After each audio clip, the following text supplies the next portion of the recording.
Hey, hey, welcome or welcome back. As always, it is good to see you today. Hey, Mars, I hope you're doing well. Um, it has been a little while. I think it's been over a week since I've streamed. I've just been, I've been out of town and work has been very busy. So I was out of town on vacation this last week and for my brother's wedding yesterday. My brother got married, so congrats to him and his new husband. Um, and Yeah, just my laptop, my personal laptop. I hadn't started it up for probably 5 months since I built my new PC, and my GoPro camera was not wanting to connect. Streamlabs was not wanting to work, so I couldn't stream really while out of town. I could have used one of the work laptops, but I don't like to do that unless I really, really have to. So, um, just incredibly busy. And to give you a heads up, I will be going out of town again this Friday. I'm going to New Orleans to meet my brother and his new husband before they go on their honeymoon cruise. Um, the cruise leaves from New Orleans on Sunday, so I will spend Saturday with them in New Orleans, and then I'll be there by myself Sunday and Monday. And then Monday, I will leave to go to Texas for work for the week. Um, so far, that's the plan. Unless anything changes tomorrow when I sign back into work, I'll be out of town again from Friday until the end of next week for work. Um, let's see. Yeah. So, I have my brother's, I think it's a boutonniere, little thing he had on, um, because they didn't have a bouquet. So my brother took this while we were in the hall, like having like the reception dinner. He took it and chucked it over his head. I wasn't in my seat where I was uh seated. I was up talking to his best man and the friend. We were up there chit chatting whenever Bub chucked this over his head and it landed right in my seat, right in front of my chair, on the table. And I'm like, that doesn't count because I wasn't there. But they all said no, it counted. So so I caught the boutonniere, I guess, or at least my seat did. So I have my brother's boutonniere. He didn't want it back, so I have it. But it was good. It was nice. It was all friends and family set up, and we all pitched in, set up chairs, and then took everything down, put it into our cars, took it over to their house afterwards. So it was a very busy wedding day for them and very stressful, but now they can relax and chill. So that is good. And I hope they enjoy their cruise. There's going to be a bunch of other people going on the cruise with them. It was kind of like a friends and family cruise too. Um, so I did not want to go. I couldn't take the time off from work, more time, and I can't swim, so I don't have any burning desire to get on a giant cruise ship in the middle of the ocean. And here comes the bride. Yeah, Mars. Yeah. No. I have to be seeing someone first, right? So, and I am very tired. It's been a very busy week. Just all kinds of stuff. My birthday was this week. My best friend's mom's birthday was yesterday as well. So we had lunch with his family before getting ready for the wedding. And I haven't been sleeping well this week, so I'm just tired. But we have lots of updates. Amberlynn has not been uploading. Amberlynn had posted a schedule to do lives on Sundays and Mondays. Hey, DV, how you doing? Um, she'd posted a schedule to do lives on Sundays and Mondays, and then I think there were like 3 other uploads during the week or something. But she didn't even start that schedule, and then she decided it was over. Too much work for Amberlynn. Um, So she has not uploaded a video since, let me check here. It's been over a month. Her last video upload was July 7th. So it's been 6 weeks since she has uploaded an actual video. She's been doing lives. That's all she's been doing. And for the last couple of weeks, all of her lives have been addressing Aunt Tammy and all of that drama. But we also have a Beck update. So I did see this the other night, the day that Beck posted it. Um, I I had just gotten into bed, so I did not get a chance to post it to my Discord, but somebody else did, and thank you for that. I think it was DV actually, so thank you.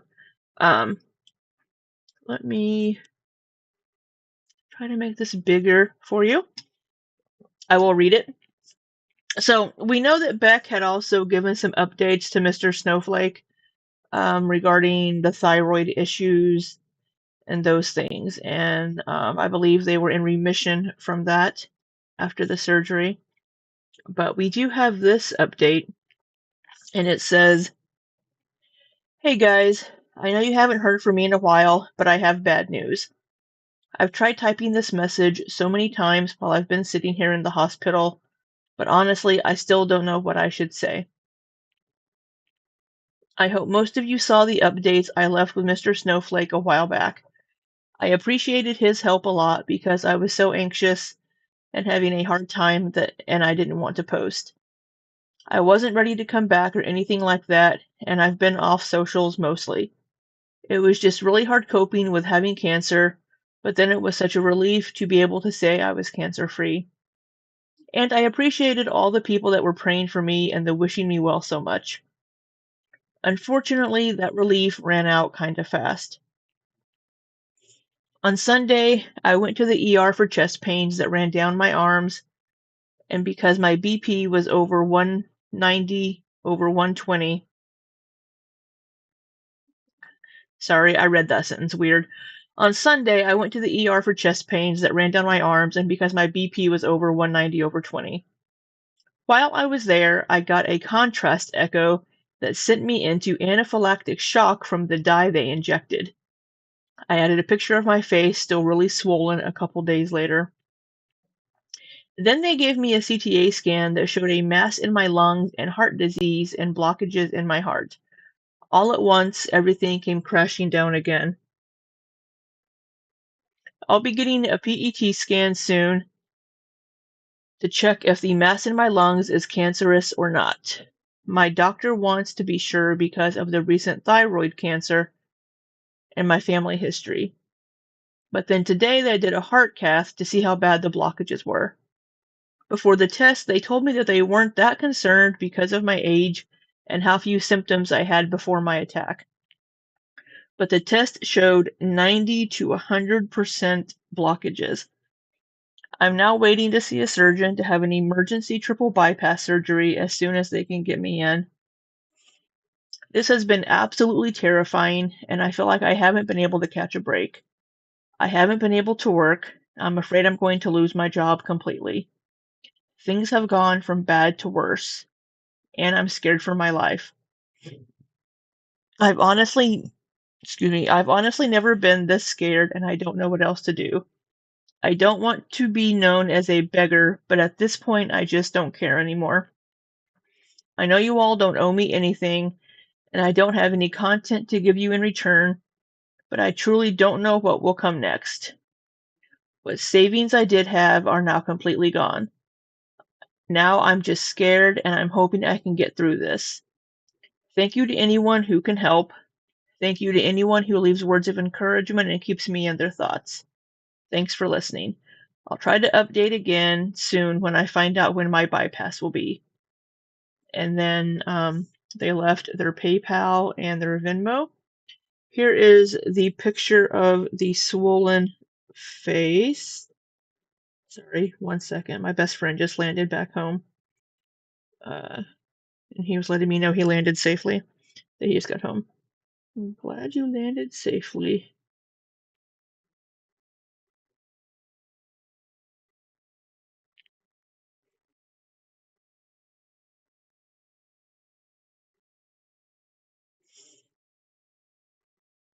Sorry, he was flying back home. And then um, pictures of the heart scans, I guess. I don't know how to read these. I don't know what this. I can tell it's a chest scan, but I honestly have no clue what I'm looking at. So,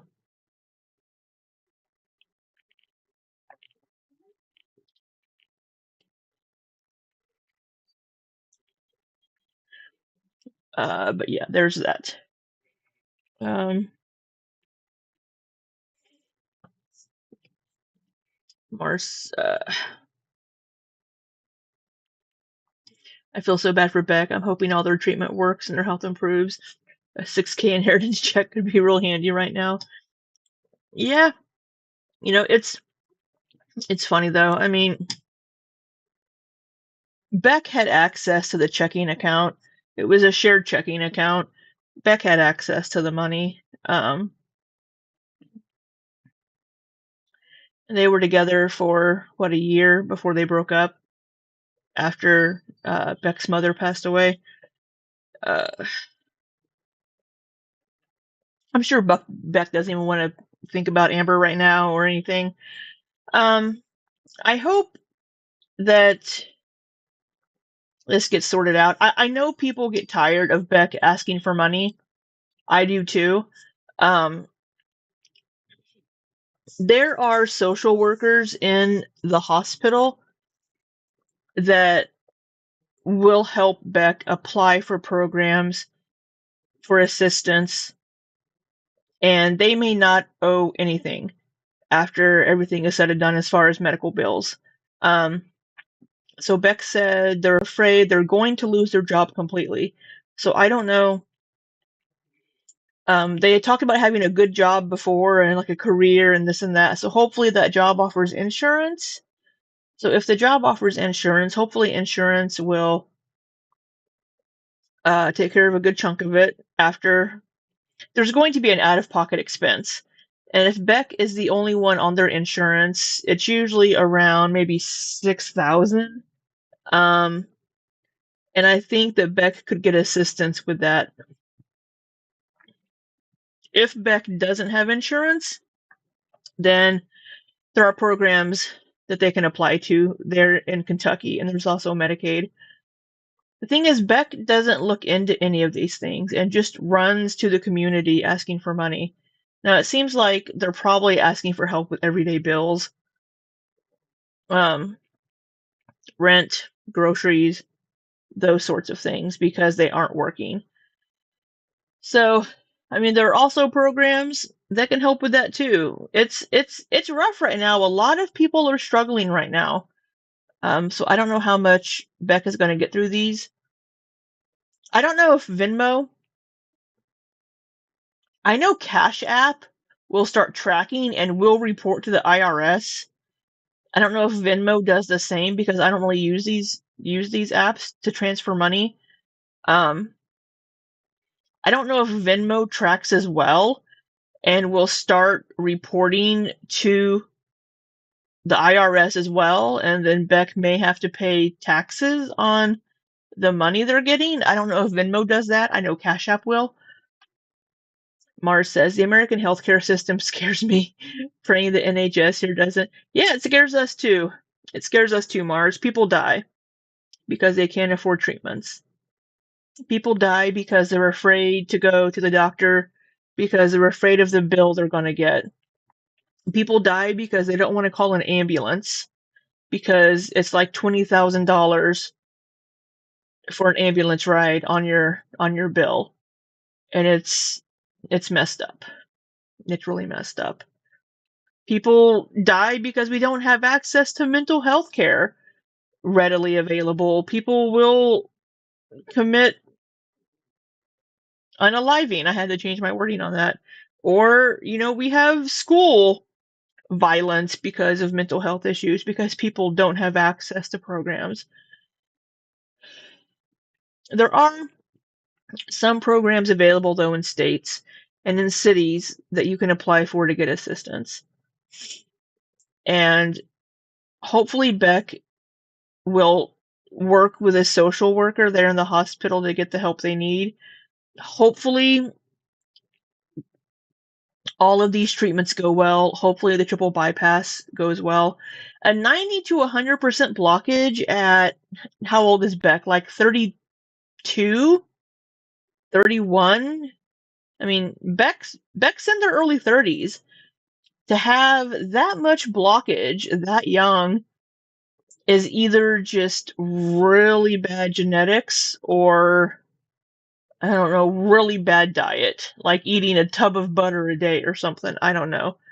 To have that much blockage though that young is crazy. Um, hopefully hopefully the mass in the lung issue, hopefully that's nothing. Hopefully they can check that out. Hopefully that is nothing serious. But yeah, I hope Beck gets better. They've had a lot of medical issues in the last year, and I hope they do get better. I hope they are able to get through this. But it's it's crazy that people are like not crazy. I mean, people are trashing Amber for a reason when it comes to Beck, but Beck wouldn't have access to this community to ask people for this help and to do all these things if they hadn't been in that relationship with Amberlynn. They only have access to this community because of Amberlynn. And people only support Beck because Amberlynn was so awful. Right? And people tend to treat Beck like they're still that 24-year-old child basically. They treat Beck with kid gloves when they're a full ass adult. Um, but hopefully they are able to get these issues taken care of. And I hope they're okay. They deserve to be happy in life and they deserve to, not have to worry about all these things. Everybody does. So hopefully they can get through this and will and hopefully the next update we see from Beck will be, hey, I'm out of the hospital, I'm feeling better, I'm doing okay. So hopefully that'll be the next update from Beck that we see.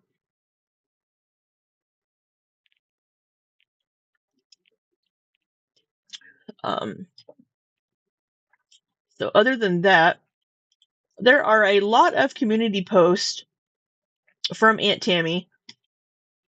I'm going to try to go in order. Studio Deets. Just finished watching your video on Darvo and wow, thank you. Oh my god, I always forget what that stands for. It's, oh my god, it's where you where you victim blame, basically. But I can never remember what that stands for. Deny, attack, reverse, victim, and offender. Yeah, reverse victim blaming.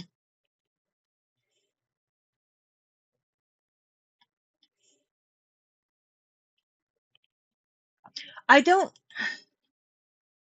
I'm not quite sure how Tammy is a victim of Amberlynn, though, to be honest. Um, I don't know. But I'm going to try to go in order on these. So this is August 17th. This was one of the lives she did before. Um, do we see dates if I. No, just 7 days ago. 7 days ago would be last Saturday, which was the 17th. So, same day as this. Tammy's been doing her reactor research. I don't know why it it honestly does make Tammy look obsessed with Amberlynn whenever she's watching a ton of reaction channels and responding to them and talking about them and going live. It does make her seem a little obsessed with her niece, to be honest. Um So this post from 7 days ago from Aunt Tammy says, correction. Turns out I have not watched all of Amber's videos. I have seen so much information, truth, lately. It's kind of crazy that my niece's haters might just be the ones who help me tell my truth, finally see the truth at face value, and no longer be held captive by false hope and manipulation. It's overwhelming, but it's time. I'm ready. Will I go live on her platform? No. Will I go live on another? Yes. Um, that's a lie. She ended up going live on Amberlynn's channel. Um, again, I just I don't know why all of this is being aired out online. If you have a problem with your niece and your sister, talk to them about it. Don't go on a public platform like the internet and start airing all of this family laundry, dirty laundry, and because everyone's mom has nothing to do with this. And she's saying all this shit about Mama Lynn and the things about Amberlynn from like 15 years ago and like things from when she wasn't even in Amber's life. And it's like if you have a problem with Amberlynn and Mama Lynn, talk to them about it. And if they don't want to engage, then fine. You know what? We're not going to engage. I'm done. Enjoy your life.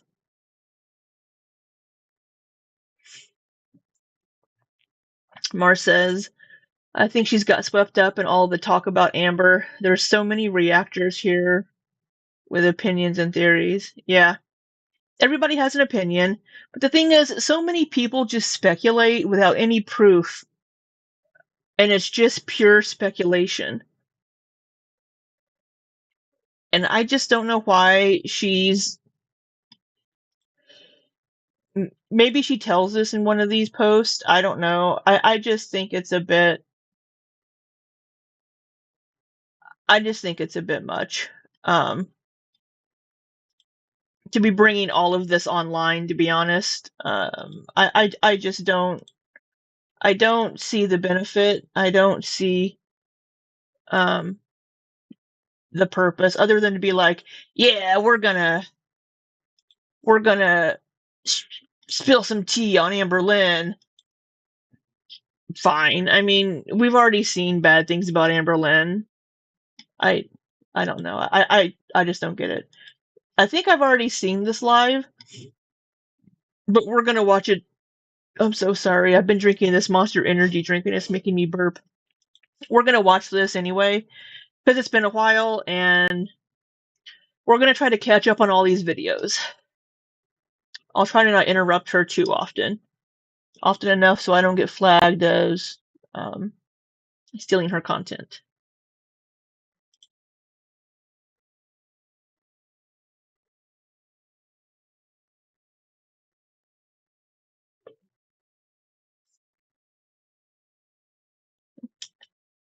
That was the first comment in the chat. Hey, Chubby.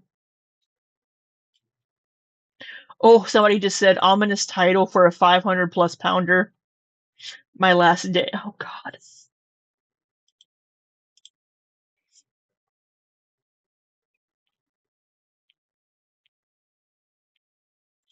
So I will say, up until this point, thank you, Mars. Okay. There we go. You didn't miss anything. All she said was, she hadn't turned members mode only on, and she just saw a message that said, "Hey, Chubby." Up until this point, the only thing we had seen, because I've seen bits and pieces of some of these lives, but not all of them. But this one, up until this point, we have, I believe, the initial live that Tammy did with Jordy. She may have gone on Jordy's channel twice at this point. But at that point, all we had been hearing were things about when Amberlynn was like 20 years old.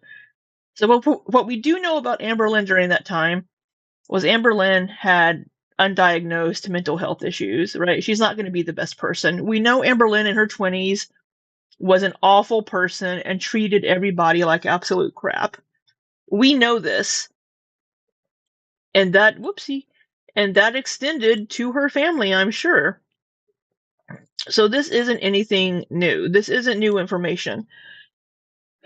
And I don't know why. Why? Okay. We good? I did it? Okay. Okay. Alrighty. Hello, hello. How are you guys? Turn that shit to live chat. Don't forget, because it's always on top chat for some reason. I did. Everett, hello. Oh my god, Corky. I know what your name is. Like, I'm not dumb. But do you like how I call Oh God, Quirky Love Rosie's here. you Corky? Like, that's a little nickname. I mean, your username does say Corky Love, but like, never mind. Hi, Ali. Josephine. We need to start watching some Quirky Love Rosie. I was gonna do that this week too, but I couldn't stream. Okay. Last day, that is ominous. Okay, I'm not gonna lie, I have the literal hardest time coming up with titles. Like, genuinely. Oh, did my earbuds disconnect? No, okay. It connected to my phone. I don't want it to. That's what it was doing. That's why I heard a noise.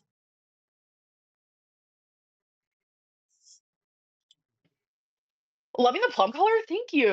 These were too weirdly shaped or odd to make the cut in a regular pack of bacon, but We're not even a minute in and we have a fucking ad. Are you kidding me? Maybe a minute in. A minute and 40 seconds and we got a fucking ad. Shit.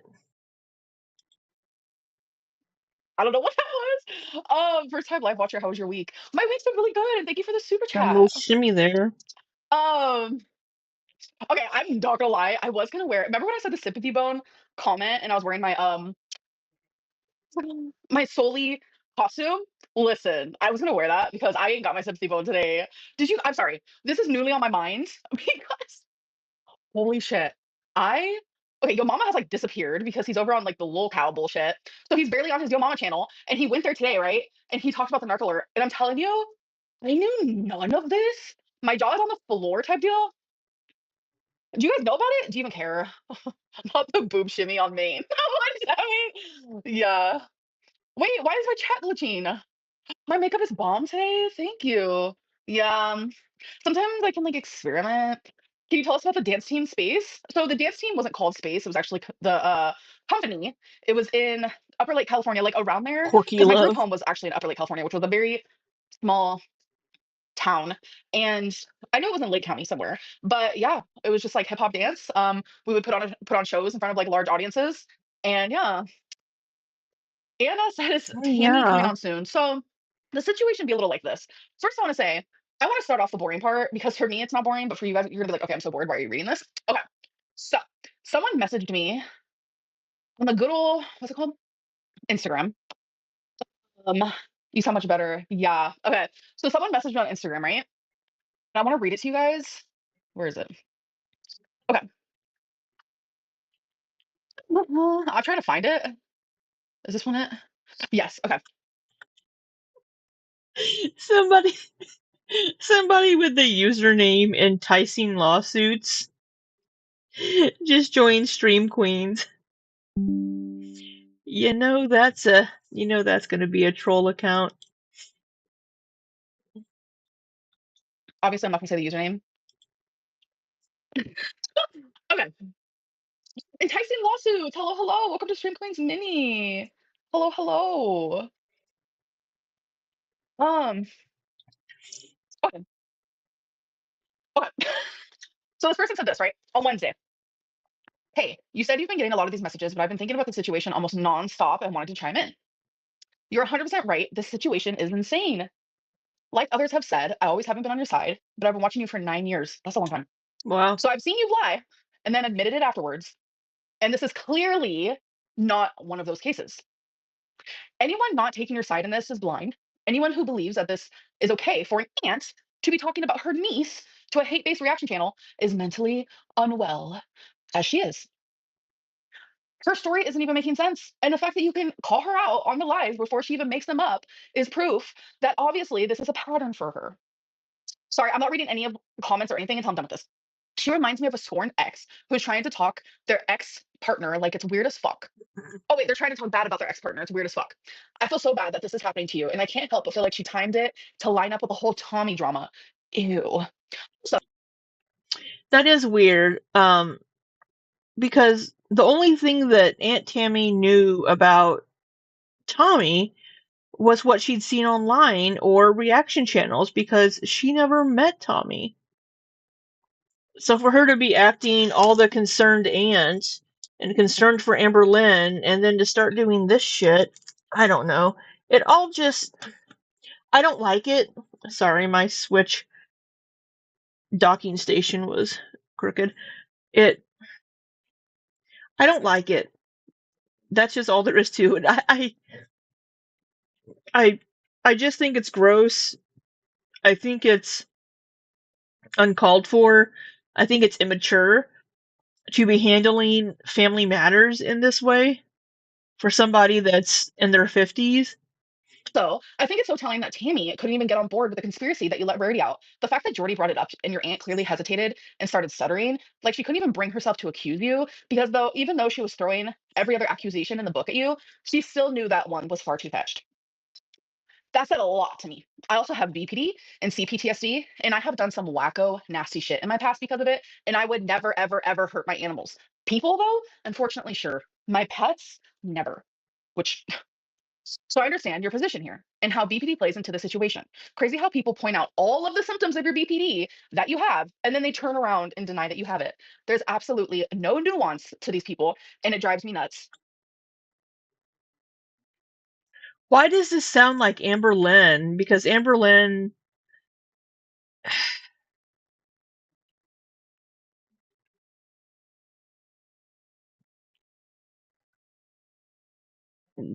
this person is writing the way that Amberlynn speaks to about how they have no nuance.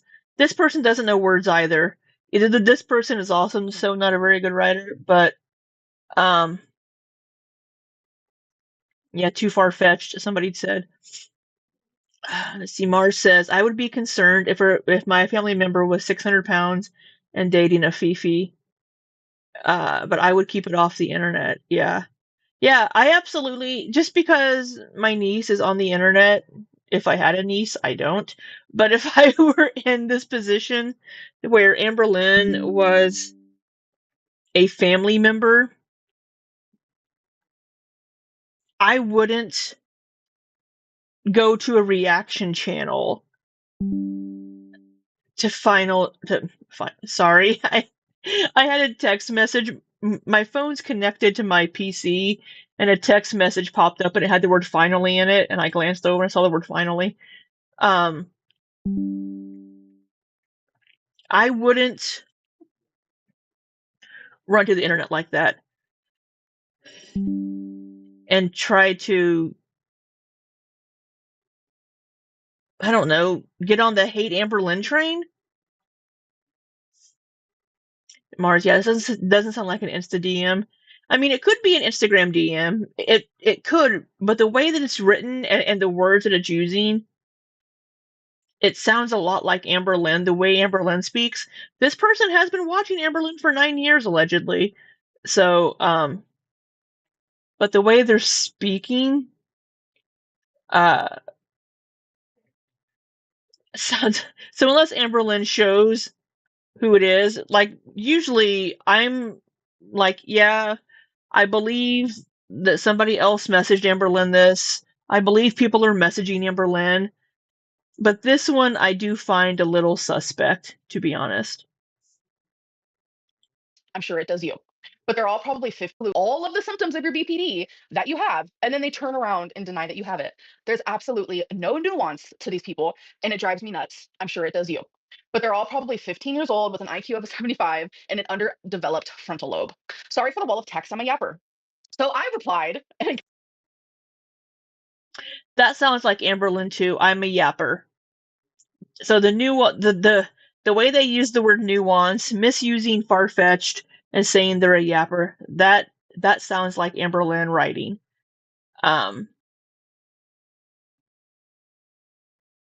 The frontal lobe doesn't sound like Amberlynn, but capital letters. I was like, can I please read this out loud in my next live stream?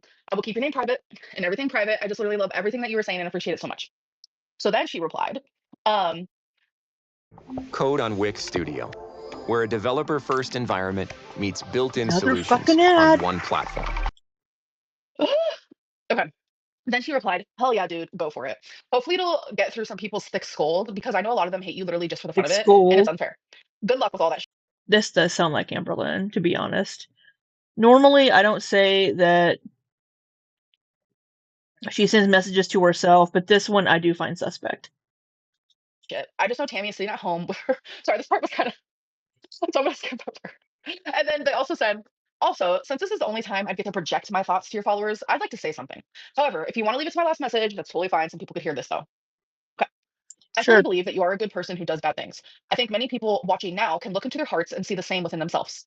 It is so important to have nuance when scrutinizing the actions of somebody. This sounds like Amberlynn. With a personality disorder. It literally impacts your day-to-day decision making because it impacts your personality. BPD is caused by severe child harm and neglect. Giving somebody with a past like yours a huge platform, displaying your addictions and flaws to the world.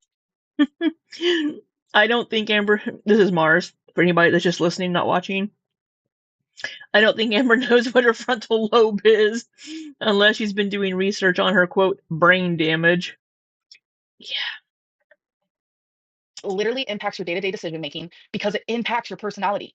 BPD is caused by severe child harm and neglect. Giving somebody with a past like yours a huge platform, displaying your addictions and flaws to the world, then expecting you to act totally, completely normal is unempathetic. Everyone who watches you just This totally sounds like Amberlynn writing this. I hate to say it, but it criticized, completely aware of your illness, are ill themselves, and needs to take a long, hard look in the mirror, log off the internet, and be a better person. And I was like, you know what? I appreciate this person. Of course you do, because it sounds like you. Like genuinely, I do. And then, so I just was like, I have to read that. Like, I've been getting a lot of support lately, but that was just like, wow, you couldn't have worded it better. So I'm sure she has been getting people messaging her, but this message I find suspect. all right, I will continue on with this little story time here, but I'm going to read some of your guys' stuff, okay? Because I am behind. Maybe she asked AI to type it out for her. You know, I wonder if my co-pilot knows who Amberlynn is. I wonder if it could write a message like Amberlynn. Am I signed in? Do you know who Amberlynn Reed is?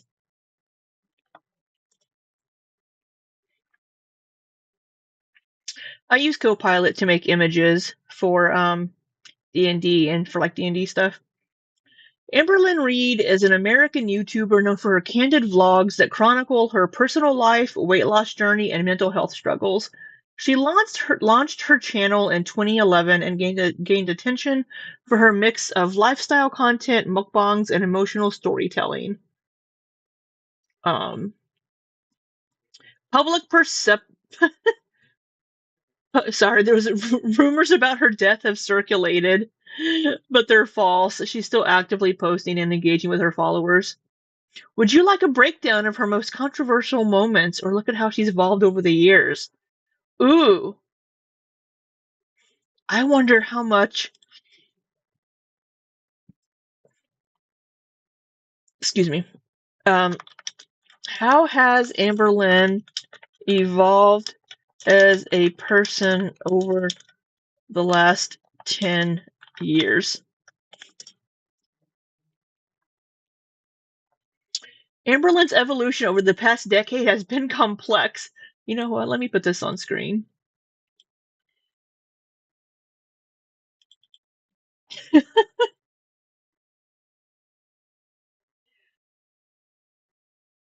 She's become more introspective in recent years, acknowledging past mistakes and expressing a desire to grow, even if progress is slow or inconsistent.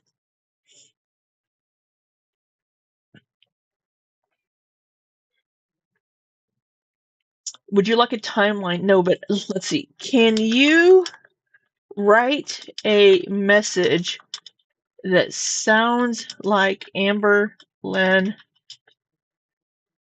wrote it. Let me see. Do you know about the recent issues with Amberlynn Reed and Aunt Tammy? We'll see how much Copilot can figure out about this. I just sit back.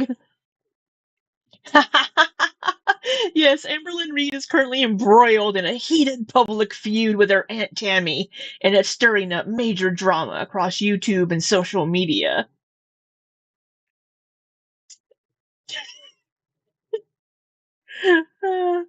Aunt Tammy's roast. In a recent video, Aunt Tammy publicly called out Amberlynn, accusing her of lying and manipulating her audience. She specifically debunked Amberlynn's latest version of events, referred to as the lies, likely shorthand for a controversial story or claim Amberlynn made. It's just lie. Yeah. Tammy didn't hold back. She brought receipts and directly challenged Amberlynn's narrative, which has led many viewers to question Amberlynn's credibility. Tammy appeared on Jordy's live stream twice in early August, confronting Amberlynn and sharing her side of the story. Amberlynn responded in her own live stream, listening in and reacting in real time. There's speculation about whether the two will confront each other directly on a shared stream, but so far it's been a back and forth through separate platforms. Oh. It doesn't know that,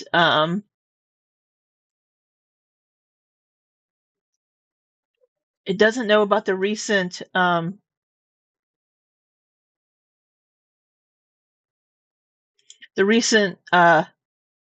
stream. Would you like a breakdown of the laws, claims, or character-by-character analysis of how Amber... Ooh, let's see this. Can I get a character-by-character analysis of how they present themselves? Oh, it's using reaction channels to get a lot of this. It's talking about Rachel Reacts. In Rachel's analysis, Amberlynn often appears evasive or deliberately vague.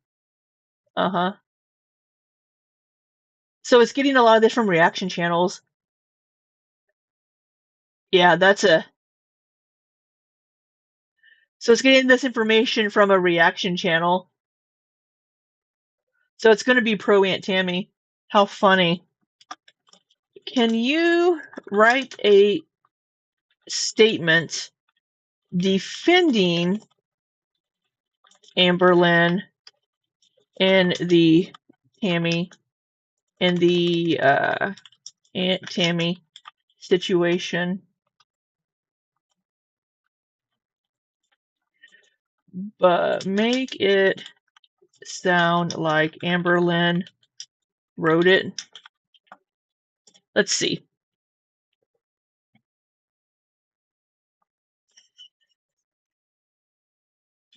Okay, let's see what Copilot came up.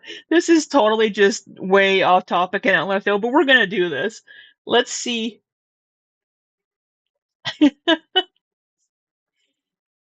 uh, okay, statement, Amberlynn style. It says, "Hey guys, I wasn't going to say anything, but I feel like I need to speak my truth because the lies and assumptions are getting out of control. First of all, I want to say that I'm not here to bash anyone. I'm not about drama, and I've been trying really hard to focus on my mental health and healing. But when someone, especially a family member, goes online and starts twisting things, it's hurtful. Aunt Tammy has said a lot recently that just isn't true. I'm not going to go point by point because honestly it's exhausting. I don't owe anyone a full breakdown of my personal life, but I will say this. I've always tried to be honest with you guys. Maybe not perfect, maybe not always saying things the right way, but honest. I'm human. I make mistakes. I've been through a lot, and I'm still learning how to navigate relationships, boundaries, and what it means to protect my peace. If you've been watching me for a while, you know I've grown. I'm not the same person I was 5 years ago or even last year, and I'm proud of that. Well, that sounds like Amberlynn. I'm not going to let someone else's bitterness or need for attention derail the progress I've made. I know my truth, and the people who really care about me know it too. Thank you to everyone who's reached out with kindness. It means more than you know. And then it even has hearts. It even added 2 little hearts. I think that's pretty close. I think that's pretty close. We're just missing the word nuance. And oh, can you add in a line about BPD and mental health struggles? I said lie, not line. Sorry, I meant line.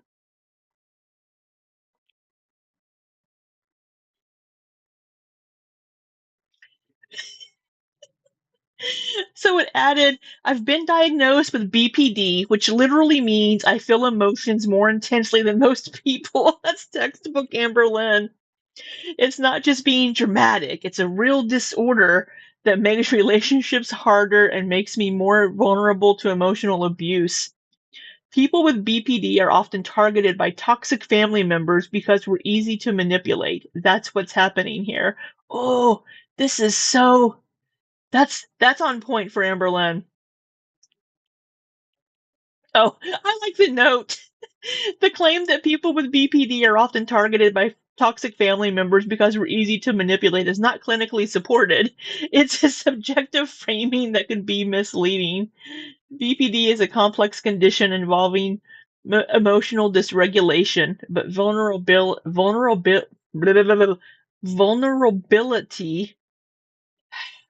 to manipulation isn't a diagnostic trait. Would you like a version that leans more into self-pity? Oh, yeah, yeah. Can I get a version that leans more into self-pity? Thank you, co-pilot. Yes, I think this one is on point. It starts out, I honestly don't even know why I'm bothering to say anything. No matter what I do or say, people twist it. They assume the worst. They act like I'm this evil mastermind when I'm literally just trying to survive. I think it might have taken this directly from an Amberlynn video. What Aunt Tammy is doing right now is beyond hurtful. She knows. I think Amberlynn has said this. I think it pulled this from She knows what I've been through. She knows how hard I fought just to get out of bed some days. And yet she's out here dragging me like I'm some villain in her story. I've been diagnosed with BPD, depression, anxiety. Like, it's not just being sad, it's waking up every day feeling like the world hates you. It's crying for hours and not even knowing why. It's being terrified that everyone you love is going to leave you. And now one of the few people I thought I could trust is doing this to me. I'm not perfect. I've never claimed to be, but I've always tried to be real with you guys. Maybe that was a mistake. Maybe I should have just kept everything private and pretended everything was fine. I'm tired. I'm tired of being the punching bag. I'm tired of being the scapegoat. I'm tired of people thinking they know me based on edited clips and secondhand stories. If you still support me, thank you. Truly. Amberlynn says that. Because right now I feel like I have no one. And then a broken heart. Yes, this is the one. I think if we combine these two, this is very Amberlynn. Thank you, co-pilot. You have done well. Ooh, can we get a smug version? Let's see. Can we get one that is smug in tone? Absolutely. Here's a version of the statement written in a smug, self-assured tone, channeling Amberlynn's more defiant moments when she leans into sarcasm, dismissiveness, and a sense of superiority over her critics. So apparently Amberlynn sorry, I misread that. So apparently Aunt Tammy is the internet's new hero now. Cute. I've seen the videos, I've heard the live streams, and honestly, I'm not surprised. People love a good villain, and I guess I'm just easy to paint that way. But let's be real. If you actually believe everything she's saying, you probably haven't been paying attention for the last 10 years. I've been open about my mental health. I've talked about my BPD, my trauma, my struggles. And yeah, I've made mistakes, but I've also grown. I've changed. I've learned. Meanwhile, Tammy's out here acting like she's never done anything wrong in her life, like she's some beacon of truth. Okay, I'm not going to waste my energy debunking every little thing. If you want to believe her, go ahead. If you want to keep watching me, cool. If not, that's fine too. I'm not here to beg for support or cry on camera. I'm here to live my life, post my content, and keep doing me. And if that bothers people, maybe ask yourself why someone else's healing makes you so uncomfortable. Winky face. Yes. Thank you, co-pilot. Thank you for the entertainment. All right. Anyway, yeah, so I think this, anyway, that all goes back to this Instagram message sounds like something that Amberlynn would have written. It's missing a few insults like you are dense or we're disrespectful pieces of shit. Can you say hi to Chico? Hello, Chico. How are you? How are you? Thank you for the super chat. Hey, Queen. This is Cal again. Happy to see you doing a bit better since last time. Thank you, Frank. Thank you for the super chat. Girl, drop the link for joining. Okay, yeah. I would definitely do that. You look like you just had good Excuse sex. me. Okay, Peter. Thanks. I don't know what that's talking about. Are you intoxicated right now? You're slurring your words, eyes rolling, and acting strange. I smoked some Delta. Not gonna lie about it. I was gonna talk about that in the vlog, but Oh, she smoked some Delta. I thought she wasn't doing that anymore because of all of these issues she's been having. Well, you need to take your health a little more seriously, girl. I have no reason to hide it. Okay. All right. Bye bye sober life. Yeah. I swear I watched this video, but I don't remember that. I think I was working at the same time too, though, so I may have missed some things. Before my live streams, I go outside, I walk Twinkie. So when I was out there, I said, fuck it. Yesterday I bought some Delta. Yeah. I bought like a lower type of grade type deal. So it's not as like strong. Okay. All right. I'm gonna put the Somebody just said in the chat, sounds like you put the scenario into Chat GPT. we just asked Copilot to fucking One add upfront payment, 12 months of weight loss. I have struggled with my weight since blah childhood. blah Diet blah. and exercise was extremely Hello, link, and then I'm gonna pin munchies. it. Right. Sounds like you put the scenario into ChatGPT. No, I did not. That was a message, but thank you for the super chat. Right. Alrighty. Right. Message. Okay, that's how you can join. Oh my god, not Helen Keller. That's I have another crazy. monster. I'm sorry. I'm gonna be all wired here in a bit. Somebody asked, what does that message prove? I guess it proves that people support Amberlynn. That's what it's supposed to prove. And say that they think Aunt Tammy is weird. The legal market in your state is so good. Please have Delta. Yeah, for medicinal use, but I don't have that. So I have to go through all that to get that. Dude, there are dispensaries all fucking through Oklahoma. When I drive through Oklahoma to go to Texas, I pass so many dispensaries. It's not even funny. We have several down in Springfield, Missouri, too. But yeah, driving through Oklahoma on the highways and the roads that I go through, I pass so many fucking dispensaries. Let's see. Delta 8 is legal, actually. Yeah, they sell it everywhere here. It is completely allowed. I got a THC drink. I might join you. Oh my god, Corky, will you go live when I'm off of here? Yeah, it's legal. It's cheap, recreational, and it's obviously helping with my anxiety because I'm overwhelmed in this fucking live stream. I mean, that's why a lot of people smoke it. To me, marijuana or like Delta, like to me, that's not a drug. You know, that's like. Well, but it is. It alters your mental state. It alters your emotions. It does all these things. It affects your reaction time, just like alcohol could be considered a drug in that respect. It alters your mental state. It does all these things. Just because you like it you don't consider it a drug. You could have alcohol and have the same effect, pretty much, having it lessen your anxiety and all this shit. But no. Yeah, common sense for real. Where's the vlogs? So I started one, so we're gonna be getting those. Can someone tell me how to join not on the PC? Okay, so yeah, Morgan, I can get a card, but I have to. It's the whole thing. I have to get an Oklahoma ID first because I still have my Kentucky ID. And in my brain, I'm like, I didn't know if I was gonna like truly be here for a long time, but I'm at this point where like Oklahoma's it. Like this feels like home for me. I really love being around my mom, so I have to get the ID first, and then it's like a whole moment. So Quirky Love Rosie, I guess, is going to smoke something, and somebody just commented to Quirky, the last thing you need is THC. We need to watch some Quirky. how to join not on a I'm not going to have time this week. I have a shit ton of work to do, but we'll get to it. PC.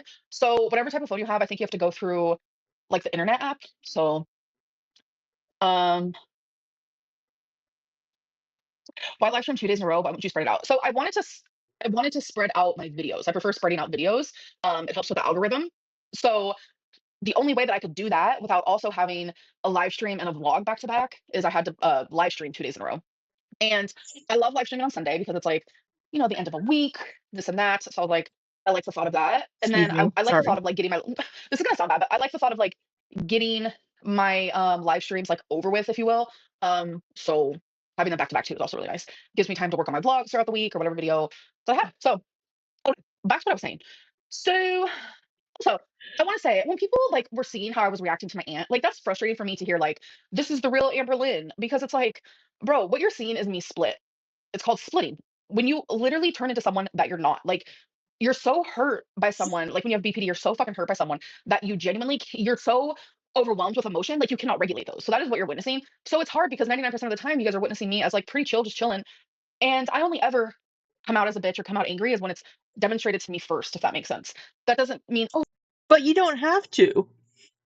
You don't have to do that. You don't have to stoop to their level, per se.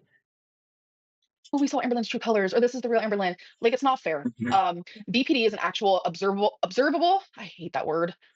You can actually observe BPD in your brain. It's like an actual brain deformity. So when people sit there and they're like, she can control these things, genuinely, sometimes I can't. And what my aunt was doing was not only triggering. Someone in the comments said that what Amber describes isn't splitting. I don't know what she's describing. I'm not really familiar with this splitting that she's talking about. Hi, Hibiscus, by the way. I don't know if I've heard. Let's ask Copilot since I have it open. What is splitting in BPD?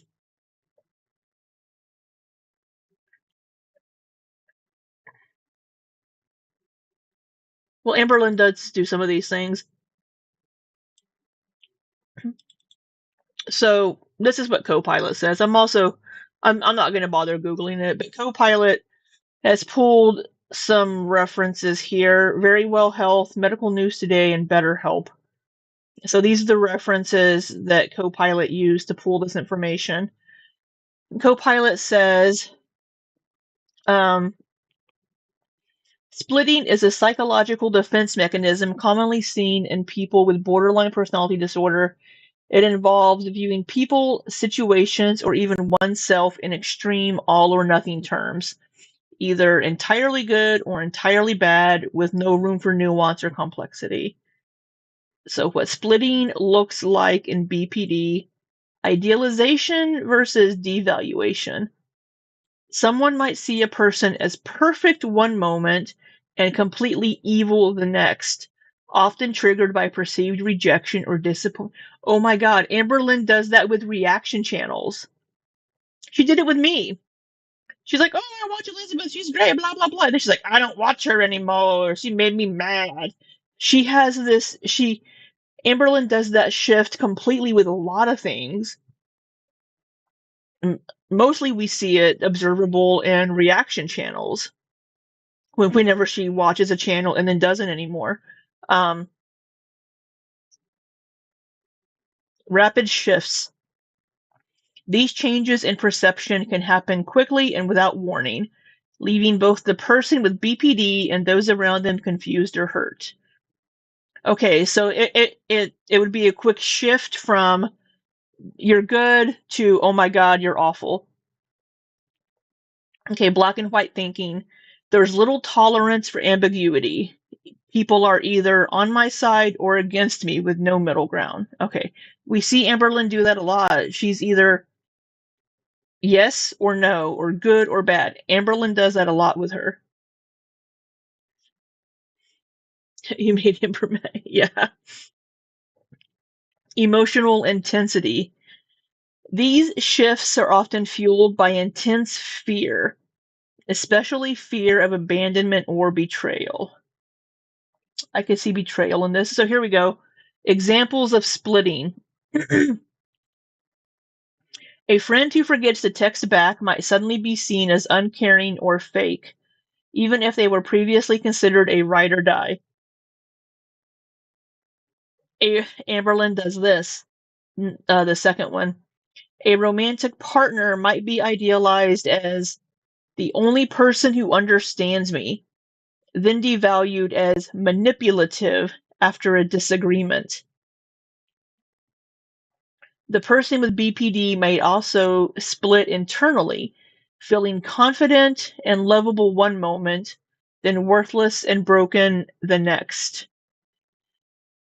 Okay, so splitting, that's a very weird term for it, but managing it, psychotherapy.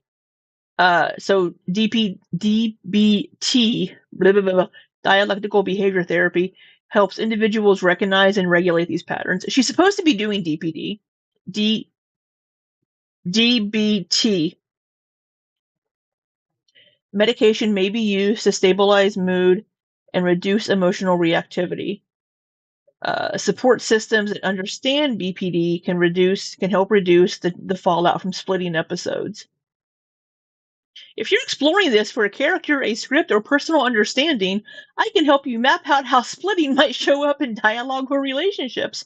How about you tell me how it applies to Amberlynn Reed? So splitting is just either flipping from good to bad and or black and white thinking or all good. Oh, okay. So what did Amberlynn say about it? But I like the thought of like getting my live streams like over with, if you will. So having them back to back too is also really nice. Gives me time to work on my vlogs throughout the week or whatever video that I have. So Drizzle. Oh, Mike's Hot Honey. Drizzle. Mike's Hot Honey is actually quite good on pizza. I don't have any, but it's good on pizza. Mike's Hot Honey. A sign. Booking.com. The family must depart. okay, back to what I was saying. So also, I want to say when people like were seeing how I was reacting to my aunt, like that's frustrating for me to hear like this is the real Amberlynn because it's like, bro, what you're seeing is me split. It's called splitting. When you literally turn into someone that you're not, like you're so hurt by someone, like when you have BPD, you're so fucking hurt by someone that you genuinely, you're so overwhelmed with emotion, like you cannot regulate those. So that is what you're witnessing. So it's hard because 99% of the time you guys are witnessing me as like pretty chill, just chilling. And I only ever come out as a bitch or come out angry is when it's demonstrated to me first, if that makes sense. Okay, so what she's saying here, I don't think would qualify as splitting. The only thing that I could see with that would be the rapid shift. So the change in perception. So her going from, oh, you're wonderful, nice, and happy to not. But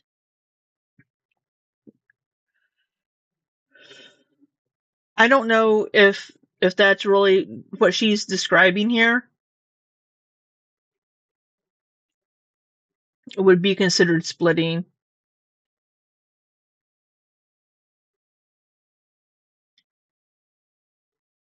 That doesn't mean, oh, Somebody posted a super chat saying, I actually think this is why you're a compelling person online. We make fun of you, but it's because we see ourselves in you and your mistakes.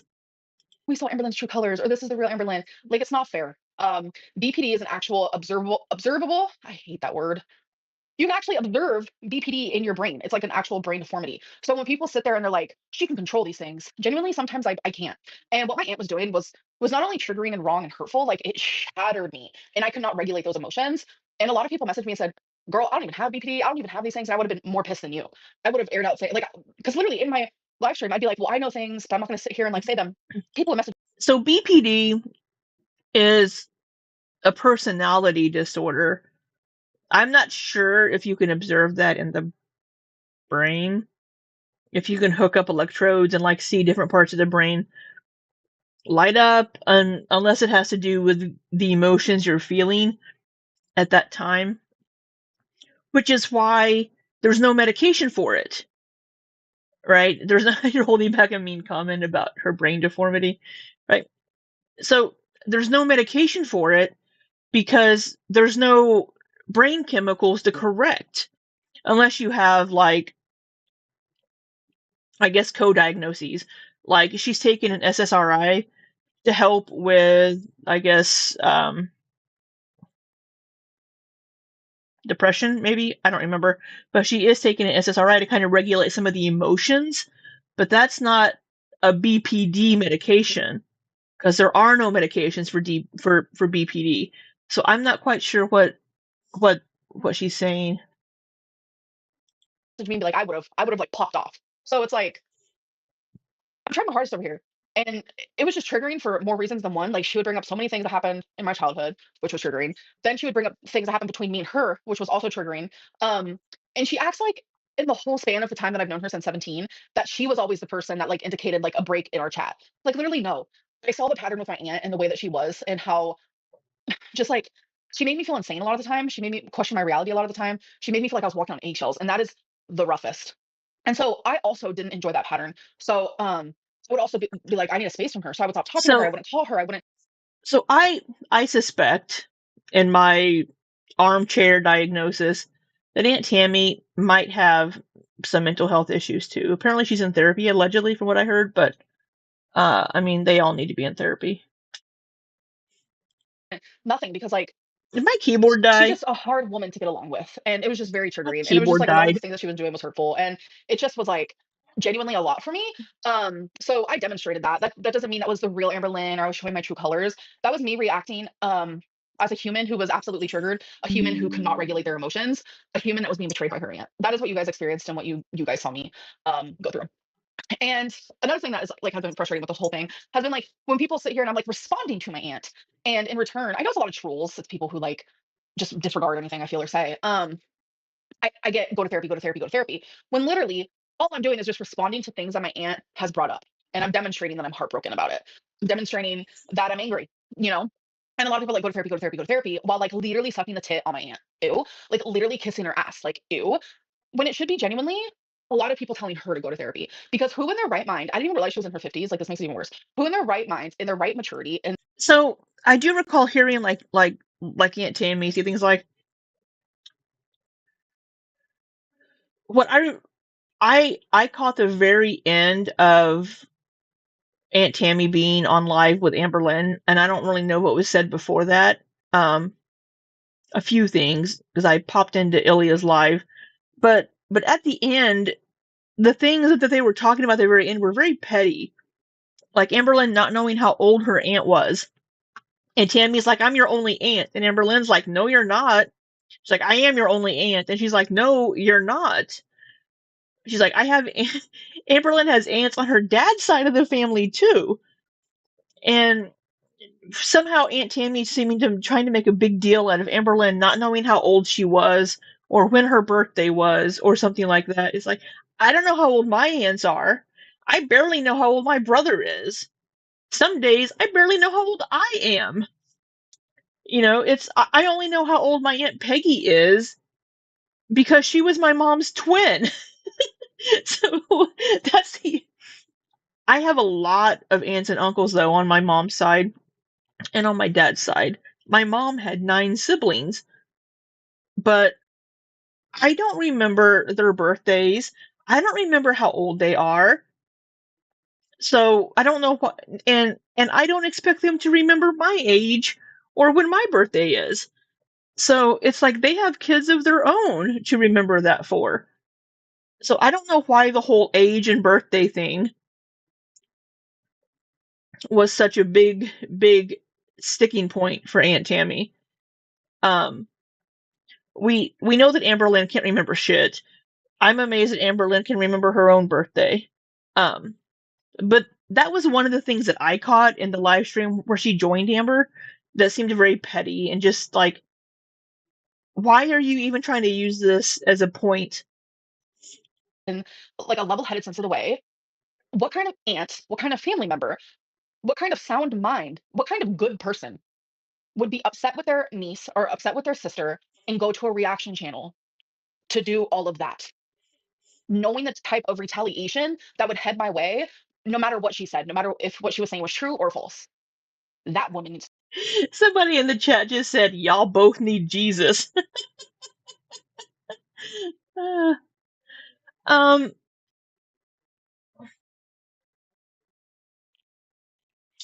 they both, yeah, this is, the thing is, if Amberlynn had ignored it and not said anything, people would have been like, oh, Aunt Tammy must be saying the truth. Amberlynn doesn't want to confront it. But the thing is, people would come at Amberlynn regardless, whether she makes a video and defends herself or ignores it. I think it all should have just been left offline. I don't know what Tammy's purpose was. She just, I guess, reached a breaking point. But it's like, you haven't spoken to Amberlynn in a year. So what was that breaking point? What made you decide to do this now? That's what I don't get. And maybe we find out in some of her posts or something. To go to therapy, not me. No, Amber, you do need therapy. I mean, I need to go to therapy for my own reasons. But in this situation alone, what has happened was she should be the one getting all those comments like, go to therapy, go to therapy, go to therapy. Not me, when I'm literally simply just responding to what my aunt is doing. She started the war and I'm just fighting back. I'm trying to protect myself, protect my innocence in this all, share my side, etc. But genuinely, it has become exhausting for me. I have been on Zoloft for a while now, long enough for me to genuinely feel amazing effects from it. Oh, baby. I'm just playing. Um, it has helped regulate my emotions because, like, seriously, I'm constant fight or flight mode, and it's exhausting. My nervous system is just constantly sharp and just like so paranoid and uneasy, and like I have Constantly sharp. anxieties about the stupidest shit, and like I have anxious attachment, which is like the worst. Like genuinely, my BPD symptoms, my this and my that. Like Zoloft has been able to calm a lot of those things, like hardcore. Like, oh, my depression is better. Like I don't have suicidal thoughts. Like I used to have them all the fucking time. The main reason I keep coming back to shop with Misfits Market is for these pretzel pieces. And it has just drastically helped me. And like I used to cry every day, 9 million times a day. Like so many things that I don't even talk about. It doesn't matter. Sounds like Zoloft an has issue. You improved need all that, and I therapy. have felt so much better. And if you aren't a member and if you weren't a part of that, you're not gonna be able to see that. Where in the last few members only live streams that I did, like you can see the improvement. And it was so much improved that a rumor was starting that I was in a new relationship because I seemed so happy. Long story short, you guys didn't know it. No, but I was still with Tommy and I've been with Tommy from the jump. So it wasn't a new relationship, it was a new medicine. I was genuinely improving. And then here comes my aunt after the whole Tommy thing. Here comes my aunt and I'm destroyed. Like my mental health went down the shitter all over again because of this woman, this woman who's supposed to be my aunt. And I have felt myself backtracking.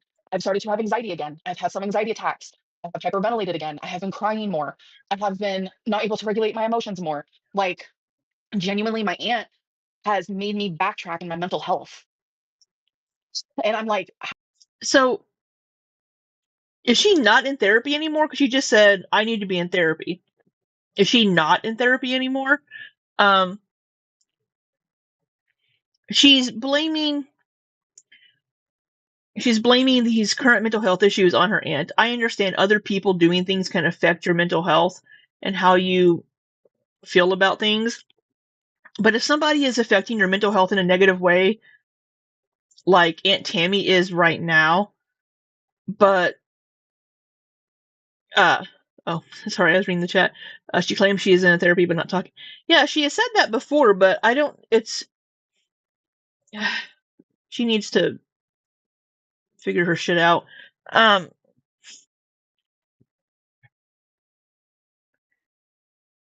If Aunt Tammy is affecting her mental health in such a negative way, then she needs to just, excuse me, cut Aunt Tammy.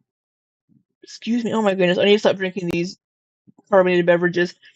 She needs to just cut Aunt Tammy out of her life then. Be like, look, if you have enough problems with me that you're going to reaction channels to air family laundry, dirty laundry, and talk shit, then we don't need to be in each other's lives, right? You know, if you feel this way, that you wanted to just burn that bridge in such a spectacular fashion instead of coming to talk to me and your sister, then we're done. And I'm not addressing this. I am not giving this my energy, and we're done. How can I fix that? Like, what do I need to do? And my immediate reaction was my fight or flight. Like in the beginning was fight. You guys saw it yourself. I literally felt it in my body. I'm like, okay, so it's fight, The flight, freeze, or fawn, adrenaline. right? I immediately felt my body start to fawn. And I was telling myself, oh my God, I'm just like, no matter what she says, if it's a lie, if it's a load of shit, I'm just going to nod my head. I'm just going to agree. I don't know if I could do these reactions anymore. I'm just gonna let it be what it can be because it's so triggering. It's so hard to sit there and like fight for myself, especially in front of a bunch of people who hate me. Like it is a lot. So I'm in a spot where I'm like, that's kind of fucking insane for my aunt to want to finally talk to me about this, but only publicly. Nah, none of this should have been public. I said square up in my last live stream because I Yep. was irate. My blood was boiling. I was Square heartbroken. up. I was in the fight of the fight or flight, freeze or fawn. I was actively not able to regulate my emotions. And it's like after I've had some time to breathe, after the triggers have been so extreme, after I have realized like, whoa, my mental health is actually getting bad again because of the situation, I'm deciding to step away from the situation. But you're If not. my aunt decides to go on Jordy's thing again, will I maybe say some things about it? Sure. I'm Of only course you human. will. Hey, baby. I'm only human. But am I gonna sit here and call her cunt, call her bitch, say square Yes. up? Am I gonna be raging? No, I'm not. Yes. No, I'm not. Um, because I need to choose my sanity first, and that is not only within my aunt, but that is other people in my life. I am the type of person that if I'm in an argument with somebody, like especially someone I'm in a relationship with, I'm like, I need to figure this out now, and then I start freaking out if they don't want to do it. It's like abandonment issue, um, anxiety issues, like anxious attachment issues. But it's like with those Zoloft and it actually working, I don't have that like extreme feeling anymore. To live stream. My aunt literally just tried calling me. Huh. Interesting. Hello? Holy fuck. I messaged her and I said, stop calling me. Like it's ruining my live stream. Um, Maybe she wants to come on the live stream. yeah, it's just weird energy that she's literally sitting there watching my live stream, calling me, and I'm telling her to stop calling me and she won't stop calling me. Like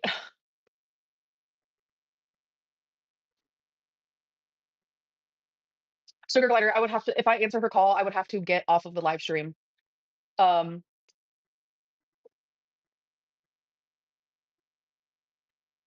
Is this the hold on a live second. stream where Aunt Tammy does join? Shit. Oh, by the way, the what's it called? The title of the video is about I this is my last day of food freedom. I talk about it more in videos, don't worry. That's what I meant. But you haven't uploaded a video. What do you mean your last day of food freedom? What the fuck does that mean?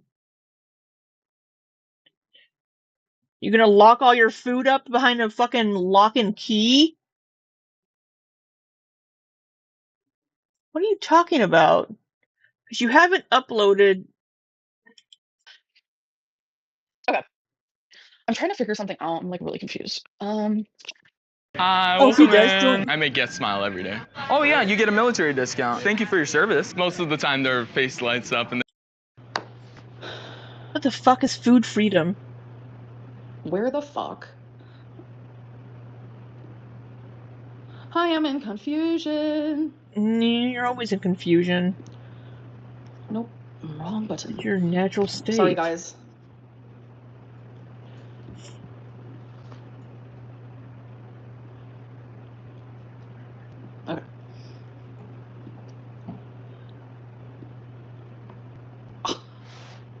Are you serious? You guys, I'm trying to make this work over here. Okay, I guess that's not gonna work. Maybe you need to learn how to use Oh my god, Gabby. applications. She's having a panic attack? No, I'm not. I was gonna call her actually through my... Here, maybe this will work. FaceTime audio. I don't know if you guys will be able to hear her. I don't even know if I'll be able to hear her. You need to learn how to use... Hello? I don't even know if I'll be able to hear her. Okay, I hear myself through your audio, so can you, like, pause me? Yeah, I just did. Okay, on this call, she sounds a lot like Mama Lynn. They have very similar voices. So you're clearly watching my live stream, and I said I don't feel like doing this anymore, so why are you calling? Because you can't run my name and multiple family members in the dirt for decades and think you're just going to walk away that easy. I'm finally done. I'm finally ready. I got the receipts. I got the proof. I'm not afraid of you, Amber, unlike all your other victims. I thought I had seen and heard everything that you've done over these years, but I was so blind. Blind by your manipulation. And when I seen half of the videos that I've seen with documented proof of how you treat people, not only in our family, but people in general, you are one vile, disgusting human being, and I want nothing to do with you ever again, including your mother. Your mother, your whole family, your whole Reed family is nothing but vile, disgusting degenerates that rape, manipulate, and abuse. Physically, mentally, spiritually, you name it, you guys do it, and you do it proud. But I see it so clear now that I don't want nothing to do with you. But do you think you're going to continue to lie about me and the family members that I do care about and get away with it? No, you're not. I will continue to tell the truth. The difference between me and you is I have the truth to tell, and I have the receipts to back it up. So you want to know why I'm listening to your live right now? The reason is just to see what bullshit you're going to say next. And sure enough, it didn't take long. You try to say that you cut off talking to me. I've been looking over texts for the last days, and I have so much proof, time and time again, where you're begging me to talk to you again, where I blocked you. I quit watching your videos. You kept begging me, please watch, please watch. I don't want to lose you, Auntie. All the lies you told me that I caught you on, called you on, you'd apologize, and then do it again and again and again and again. So that's just the tip of the iceberg. Okay, take a breath, Tammy. So let me start that over a little bit here.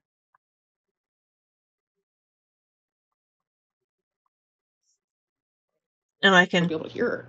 I don't even know. So the thing is, why now? Amberlynn hadn't said anything about anybody in her family before Tammy went to Jordy. I'm going to put her on regular speed for a moment because she's Aunt Tammy's speaking pretty quickly. Well, I have it on 1.5. Let's see here. But the thing is, didn't we hear Aunt Tammy say before that she wanted to be in Amberlynn's life and help her and all these things? But then she just said that she's the one that's cut communication with Amberlynn, and she's been looking at messages. I don't know if I'll be able to hear her. Hello? Hello? I don't even know if I'll be able to hear her. Okay, I hear myself through your audio, so can you, like, pause me? Yeah, I just did. Okay, so you're... Also, just for her to be like, oh, I've been saying all these things, do all these... Aunt Tammy's been watching reaction channels to get information on Amberlynn to try to, I guess, dissect Amberlynn and how she treats people and things instead of her own experiences with Amberlynn and how she's seen Amberlynn interact with people. That's a bit weird to do with a family member, in my opinion. You're clearly watching my live stream, and I said I don't feel like doing this anymore, so why are you calling? Because you can't run my name and multiple family members in the dirt for decades and think... Has she, though? Amberlynn has mentioned Aunt Tammy. She said that Aunt Tammy cut her off because she was fat. I believe is what Amberlynn said, which wasn't true. But she hasn't said a lot about Aunt Tammy in recent years. I think somebody asked at one point, do you still talk to Aunt Tammy a couple of months, or like a year and a half or two ago? And Amber said yes. But she didn't say anything else. I haven't heard anything about Aunt Tammy, really, since I've been doing reaction videos. And that's been since 2021.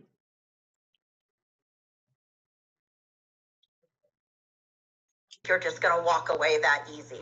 I'm finally done.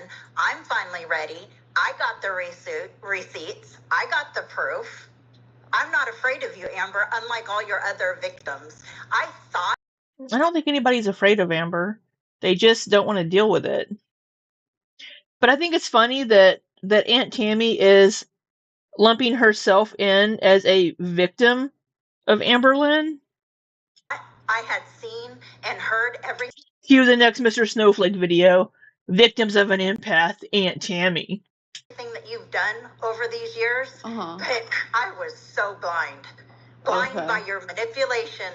And when I seen half of the videos that I've seen with documented proof of how you treat people, but a lot of the proof, I'm just in defense of Amberlynn for a couple of things. A lot of these videos with quote proof are done through clever editing. By stopping things at a certain point to make it look like people are saying certain things. You can do a lot of things with clever editing of videos or taking things out of context. I think where we really got to see how Amberlynn treats people was during the live stream era with Beck and how Beck was treated during those streams. And then a little bit with Destiny as well. So I don't know. Not only in our family, but people in general, you are one vile, disgusting human being, and I want nothing to do with you ever again, including your mother. Your mother, your whole family, your whole Reed family is nothing but vile, disgusting degenerates that rape, manipulate, and abuse. Physically, mentally, spiritually, you name it, you guys do it, and you do it proud. So now she's dragging the Reed side of the family, saying they're horrible and awful. But I see it so clear now that I don't want nothing to do with you. But do you think you're going to continue to lie about me and the family members that I do care about? What has Amberlynn said about other family members? Unless she's talking about Grandma Lynn, I don't think Amberlynn has said anything about anybody else. She has said that Tammy's daughter doesn't want to speak to her, which Tammy confirmed that. Get away with it? No, you're not. I will continue to tell the truth. The difference between me and you is I have the truth to tell, and I have the receipts to back it up. So you want to know why I'm listening to your live right now? The reason is just to see what bullshit you're going to say next. And sure enough, it didn't take long. You try to say that you cut off talking to me?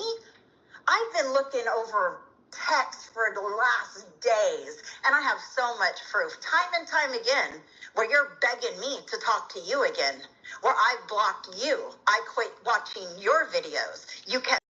But why? Why did you block Amber? Why did you stop talking to Amberlynn? What prompted that? Begging me, please watch, please watch. I don't want to lose you, Auntie. All the lies you told me that I. So Amberlynn saying that she doesn't want to lose you in her life is a bad thing? Now, as far as the videos go, I mean, Amberlynn wants that extra view.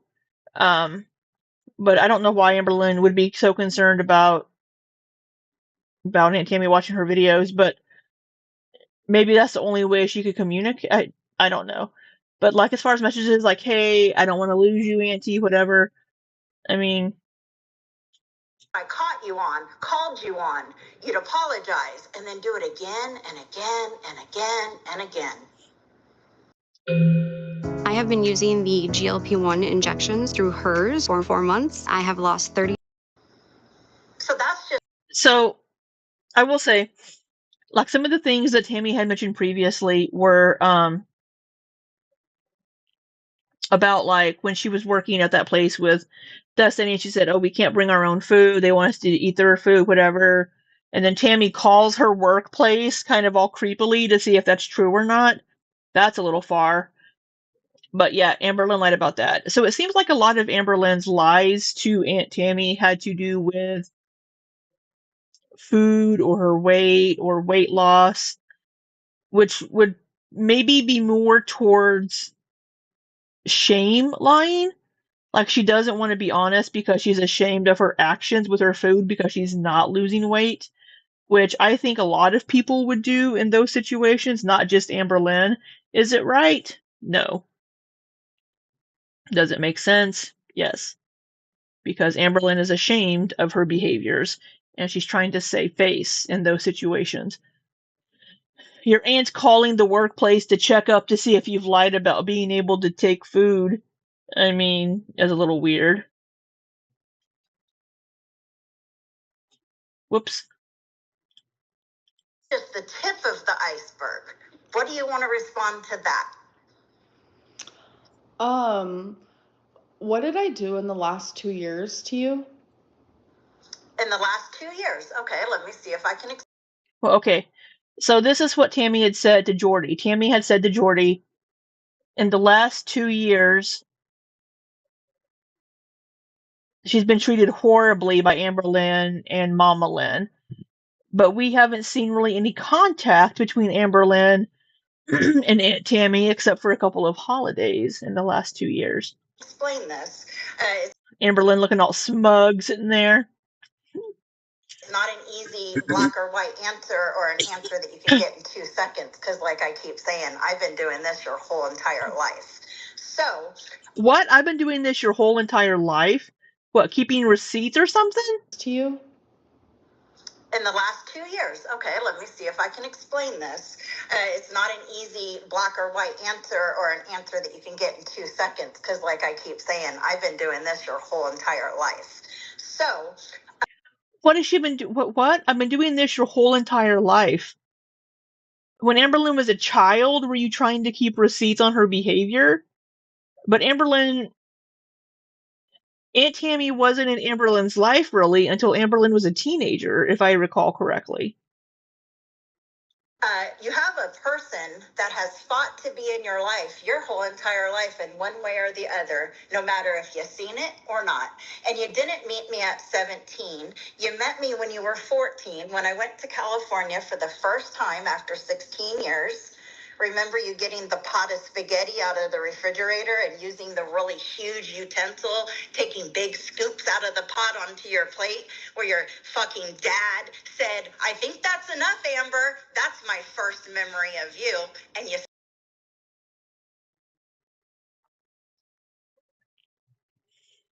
And DV says, I get why she would call her workplace. I had a compulsive liar in my life, and they constantly need to be fact-checked. They lie about the dumbest things.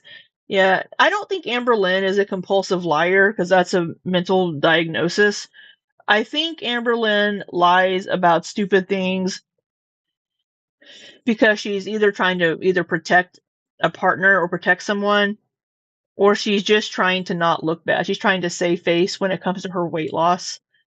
Now, I do know somebody that is a compulsive liar. It's the husband of that ex-girlfriend from back in, 12 years ago. He was a compulsive liar. But this is...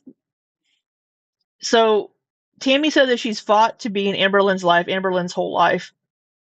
Amberlynn has nothing to do with that. That would be on Amberlynn's parents. And then when she finally met Amberlynn when she's 14, and Amberlynn's getting spaghetti out of a pan, and her dad says, I think that's enough. Okay, so this is the first time meeting Amberlynn. Said, I think that's enough, Amber. That's my first memory of you. And you still continue to pile on your plate. Yeah, that story goes around our family year after year after year. So anyway, that's the first time I met your ass. What does that have to do with anything? I mean, honestly, Amberlynn liked spaghetti, apparently. She wanted a big plate of spaghetti. She was 14. Probably this was the time when she was back with her parents on a trial basis, I think. Because she'd been in and out of foster care, but she would go back to her parents for about a year on like a trial basis or however length of time. I think this is during that trial period. And being with her parents, and with them, there was with them being addicts, there was probably a lot of food insecurity. Again, this is me speculating 100% on this, but just from what we know about the way she grew up, food was used as a comfort, and probably a lot of food insecurity with her parents probably not purchasing a lot of food. I don't know why Tammy feels this, she needs to tell this story about the first time meeting Amberlynn, being Amberlynn, piling a bunch of spaghetti on her plate, and oh, this story goes around the family. Fuck you all. That's, she's 500 and what, 40 pounds last we saw, 530 something pounds. Yeah, let's tell a story about her being 14 years old and laugh about it, where she's piling spaghetti on her plate and her dad's like, I think that's enough, Amber.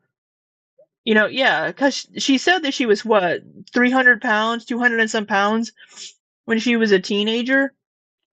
Yeah, let's fat shame a 14-year-old. And then, from then, I tried getting you through the foster care because you painted the story. It was so bad.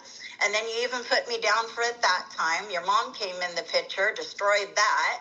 So then you went on to my mom's house. We all know what happened with that. You got...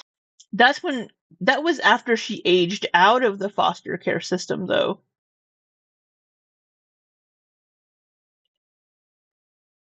This doesn't make sense to me. The timeline on this doesn't make sense.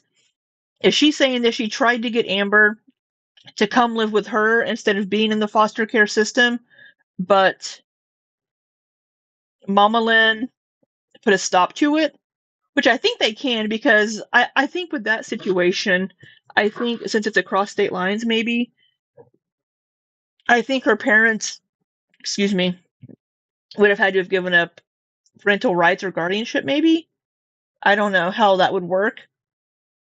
But when Amberlynn went to go live with her grandma, though, in Oklahoma, it's because she aged out of the foster care system. When you turn 18, it could be 17 in some states. When you age out of the foster care system, you're on your own.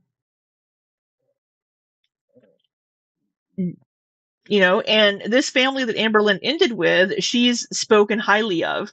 So I'm not quite sure what Aunt Tammy's talking about here.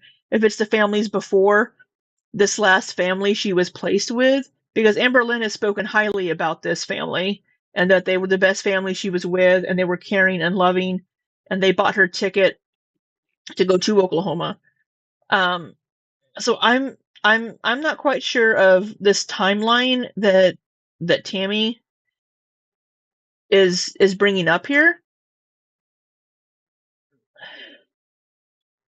Kicked out for what?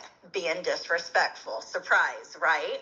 So then you go on to Casey, and so yeah, so this is once Amber's an adult. So let's keep in mind, I'm not defending Amber, but let's remember the state of mind that Amber is in, right? She's never had a healthy home life, really, except for maybe her last foster care family. She doesn't know what healthy relationships are. She's probably going to be a little bit rebellious, and people are saying in the chat that she's been manipulative. She's probably had to be a little manipulative growing up to try to survive in foster care systems and in group homes. And then add on to that undiagnosed mental health and personality disorders. That's a recipe for just an awful person to be around. And we know that Amber has been an awful person to be around from the time that she left her grandma's house until just recently. I mean, she may still be an awful person to be around. I don't know. But we know that all of these compounding factors made her a very unpleasant person. And the kind of person that was very selfish and wanted what she wanted, everybody else be damned, basically. And a lot of that did have to do with the way she grew up and having to fend for herself, but also the mental health and personality disorders. So that's an explanation for why she was the way she was, because we didn't have these diagnoses. But Amberlynn coming into Grandma Lynn's and Aunt Tammy's life at this point in time, she doesn't really know you that well. She doesn't know you from Adam. She doesn't know you any better than the foster care families. And then Crystal, and then Destiny, and then Becky. The whole time, Beck, not Becky. I'm in the background, loving you, supporting you, encouraging you. Are you? Were you? Because it sounds like you kind of kept cutting Amberlynn off. Sharing every bit of my diet with you, exercise, financial. Amberlynn didn't want that help. A lot of people offered that help to Amberlynn, but she didn't want it. Books is Good says, Amber said the last 2 years, and Tammy jumps to a story from when she's 14. Yeah. Amberlynn asked, what have I done in the last 2 years? And Aunt Tammy's like, well, let's see. 20 years ago, you put a whole bunch of spaghetti on your plate. I don't know if she's trying to establish a pattern of behavior. We know that Amberlynn can't be alone. We know that she has a fear of being alone, apparently. She has abandonment issues because of the BPD. So she jumps from relationship to relationship. Yeah, she went from her family, she went to Casey. She went from Casey to Crystal. Crystal to Destiny. Destiny broke up with her, and then she went to Beck after that. And then Beck to Wifey, and then there was the whole Erica and then Tommy. So I'm not sure what she's pointing up here, pointing out. Telling you things, and yes, I have all the proof. I'm not trying to be your mother. Excuse me. I'm trying to be your person. There's other texts I have where I say, I don't know what this Vigilant Bees keeps saying. Amber lied about this. Amber lied about this. Grandmother's recipe is a lie. Shut the fuck up.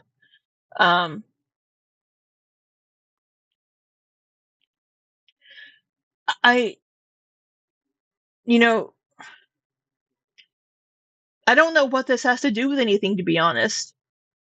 I really don't. I tried to share healthy habits with you. I tried to share this with you. Oh, but you wouldn't listen. So I'm going to contact a reaction. Is this what her final straw was? I'm saying this because that's what a mother would do. So we continue going down this long, as you know, all this time, right? And then we get up to the current last 2 years. Who is the happiest person in this world for Amber to move to Oklahoma City? It was Amberlynn's mom? Me, your aunt. Your mom didn't want you to come. She was very nervous about you coming because being nervous and not wanting Amber to come are two different things. The destruction and stress level that you bring with your just presence coming because of the destruction and stress level that you bring with your just presence. That's the with your what? The destruction that you bring with your just presence. Because of the destruction and stress level that you bring with your just presence. Okay, the destruction and stress level that you bring with your just presence. Oh my god. You just being here is going to be too much stress for your mother.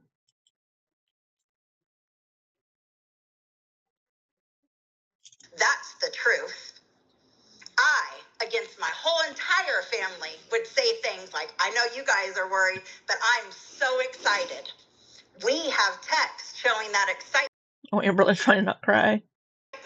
For when you're going to get here, we're going to hang out. We can't wait. We can't wait. I wanted to diet with you. I wanted to exercise with you. I was so excited because, as you love to point out, I was very successful on keto. Pandemic happened, other things. Okay, you were successful on keto. Amberlynn can't do keto because of the gallbladder issues. I don't know what this has to do with anything. You could still do all these things, but you haven't talked to Amberlynn in the last 2 years. You could have we've seen the text messages between Amberlynn and Tammy. Tammy did not reach out to Amberlynn to be like, hey, let's go for a walk. Hey, let's do this. Communication goes both ways. And in the messages that we've seen, that Amberlynn has shown at least, Aunt Tammy hasn't been reaching out to Amberlynn to try to be like, hey, I found this great new recipe. I think you would like it. Or, hey, let's go for a walk. Let's do this. She's talking about, oh, we could work out together. Let's be honest, Amberlynn's not doing a whole lot of workouts. Point out, I was very successful on keto. Excited. I wanted to diet with you. I wanted to exercise with you. I was so excited because, as you love to point out, I was very successful on keto. Pandemic happened, other things happened. I started putting back on my weight over stress, and I've been trying to get back on track, which I am again currently. So I thought this is going to be great for the both of us. Great. I'm glad you've been successful. And show us where you reached out to Amberlynn. Maybe she will. Show us where you reached out to Amberlynn to be like, hey, let's go on a diet together. Instead of being like, oh, I was excited that we could do this and this. Did you communicate that to Amberlynn? Did you communicate to Amberlynn, hey, we can go on walks together. We can go walk Twinkie together. We can do this together. Have we seen that from Aunt Tammy? Is she going to show this? Because if not, what we've seen from Amberlynn shows there hasn't been communication. And also, Amberlynn isn't great at taking advice on dieting or anything. Amberlynn is going to do what Amberlynn is going to do. You get here, I see you one time. I try to see you, and I'm told I can only see you with your mother. Who said that? Who said that you can only see Amberlynn with her mother? Was it Amberlynn or was it her mother? Amberlynn doesn't have a vehicle. She could take an Uber. Yes. Sorry, I need to charge my Fitbit. But Amberlynn doesn't have a vehicle. If you want to see Amberlynn and you have a vehicle, why aren't you going to Amberlynn? I question you about it. You say, oh, I was just nervous. I haven't seen my family in 14 years and blah, blah, blah. I understand that, being nervous if you haven't seen your family in a long time. Okay. Then you didn't reach out to me after that, ever. Not once. But did you reach out to Amberlynn? It goes both ways. I've had an aunt say the same thing to me. When my dad passed away in 2020, I called one of my aunts. And she answered the phone and said, who died? And I said, my dad passed away. And she's like, okay, well, none of y'all ever call me unless somebody's died. And it's like, you could call me. You have my number, apparently, because I showed up on your caller ID. So it's like, it goes both ways. You can't complain about somebody not calling you if you're also not going to call them. Communication is a two-way street. Phones work both ways. So do text messages. Come over, pick you up, go do anything, do it for 15 years and blah, blah, blah. Okay. Then you didn't reach out to me after that, ever. Not once to come over, pick you up, go do anything, say anything. There was nothing, so I wait. November, you reach out to me because you... Okay. Why isn't this being handled in private? Why is this being handled all over the internet? I know I'm really bad about reaching out to people to ask them if they want to do things. I'm not saying Amberlynn is this way, but I'm this way. So I can understand not reaching out to people to do something because I feel like I'm bothering them. or they have something better they can be doing, or they have a family they're probably doing things with. So I don't ask people to do things or hang out very often because I feel like I'm imposing on them. I don't think Amberlynn feels that way, but it is a possibility. I mean, people do feel that way. I feel that way. And so for Aunt Tammy to be like, well, you never reached out to me. Well, why haven't you reached out to Amberlynn? You could reach out to Amberlynn and be like, hey, I haven't heard from you for a couple of weeks. Do you want to get together? Are you doing anything tomorrow? Aunt Tammy has said that she would travel with her husband also. Amberlynn may not know when she's traveling. So if Tammy's home and wants to see Amberlynn, she could be like, hey, we're home for this week. You know, like Amberlynn reached out to her, a year ago and said, hey, Eric and Ricky are going to be in town for these days. You know, maybe she could have given Aunt Tammy a bigger heads up on that. But Aunt Tammy was like, oh, well, she told me this and I was out of town. Well, Amberlynn probably didn't know you were out of town those days with your husband. It goes both ways. So I'm just not seeing why this is such a huge take to the internet issue. Handle this shit in private. I just don't get it. I just don't get it. I don't know what this has to do with anything. I mean, Aunt Tammy's like, oh, you've treated these people badly and this and this. Does that matter to you as her aunt? How has she treated you? It sounds like you haven't been in communication. I mean, yeah, Amberlynn's been a shitty person to her partners, but how has she treated her family? If she also treats her family like shit, then yeah, cut her out. But it sounds like Aunt Tammy wanted to be involved in Amberlynn's life. But Amberlynn wasn't asking her to go out and do things. You want something, a vape. December, you reach out to me. You want something, a vape. You checked in when I had COVID. You reach out to me. You want something, a vape. We didn't see those in the messages, unless she called. But we didn't see text messages of Amberlynn asking for a vape from Aunt Tammy. You checked in when I had COVID. You said Merry Christmas. I had COVID. I answered you the very next day. Okay. Amberlynn checked in to see how you felt because you had COVID. Happy late Christmas. Then nothing in January. And then you send me a picture in February.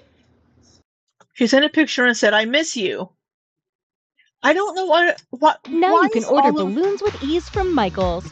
Find a wide range of colors, styles, and even character. So you want to know why I'm mad? Because I fought for you for freaking years, and then when you finally get here, I'm left. I'm left in the cold. You and sister are going to museums and here and there, and I'm told That's her mother. She's trying to rebuild the relationship with her mother. Let her do that. You can still do things with Amber. Why haven't you reached out to Amber? Why is it on Amber to contact you? It goes both ways. And I would say the same thing of Amber. It's like, well, Aunt Tammy hasn't reached out to me to do these. Well, why don't you reach out to Aunt Tammy? And we've seen Amberlynn send a couple of messages, and Aunt Tammy's responses have been very short and very just kind of abrupt and not really inviting any more engagement in those couple of text messages that we've seen. I don't know about any phone calls, but so I don't understand. Maybe she'll tell us more. I can't see you without my sister. So yeah, that pissed me off, and so I did quit trying. Okay, who said that you can't see her unless Mama Lynn is with her? Who said that? I mean, how much more reality did I need in my face? You're here now, and you still have nothing to do with me. So you want to bring up me and your mom's fight, right, as the reason. No, me and your mom's fight is not the reason we don't talk.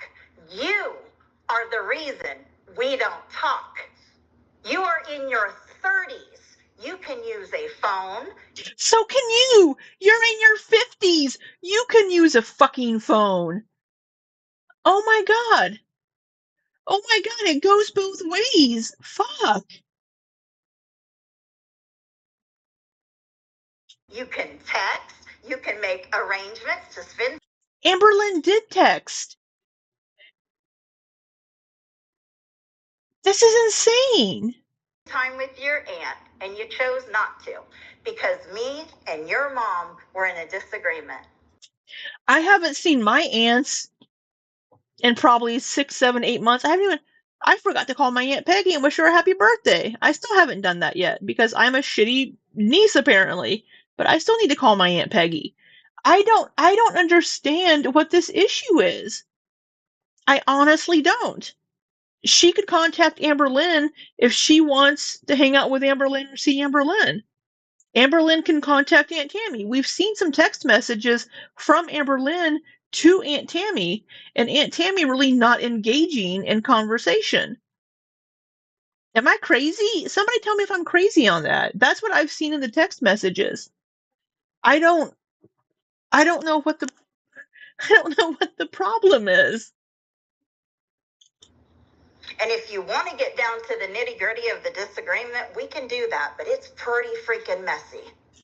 I don't care what the issue is between Aunt Tammy and Mama Lynn. That has zero to do with Amberlynn. I don't care. Not sure if you're ready for that one. Any other questions?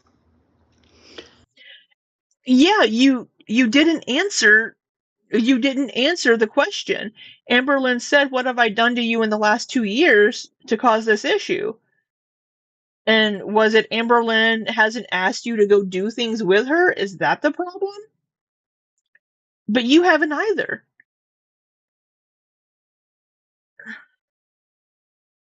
Because what she said to Jordy was that she's been done wrong by Amberlynn and Mama Lynn in the last 2 years. What have they done? Because allegedly here, according to you now, you've barely seen Amberlynn and you haven't seen Mama Lynn. So where is this issue? Well, I want to respond to the fact that, like, yeah, it is true. I was feeling anxious to see my family again. And my mom is, I don't know, when I'm around her, like, she's that, like, calmness that I need. And it's like, I know it's, like, sad to say, but, like, I felt that in all my relationships. I've always been in a relationship, and this was the first time, like, I was finally single, and I didn't know how to be without someone right by my side. And so my mom was that for me. It had nothing to do with you. It had nothing to do, it felt. People saying Tammy ate and left no crumbs. What did she say? All she said was, "You haven't wanted to hang out with me." And that pissed me off and made me go to a reaction channel because I'm a big baby. I don't understand the issue. It goes both ways. Felt easier for me to be around family that I have not seen in 14 years if my mom was there. Sure. That was an anxiety thing. It was a coping thing. It is what it is. So I'm sorry. So whose fault is it, Amber? Is it your fault or is it my fault that we haven't seen each other?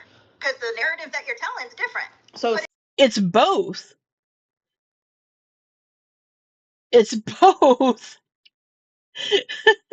It's no one person's fault.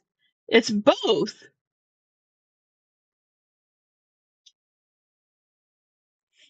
I think Tammy was probably thrown off when Amber said she would only see family with her mom.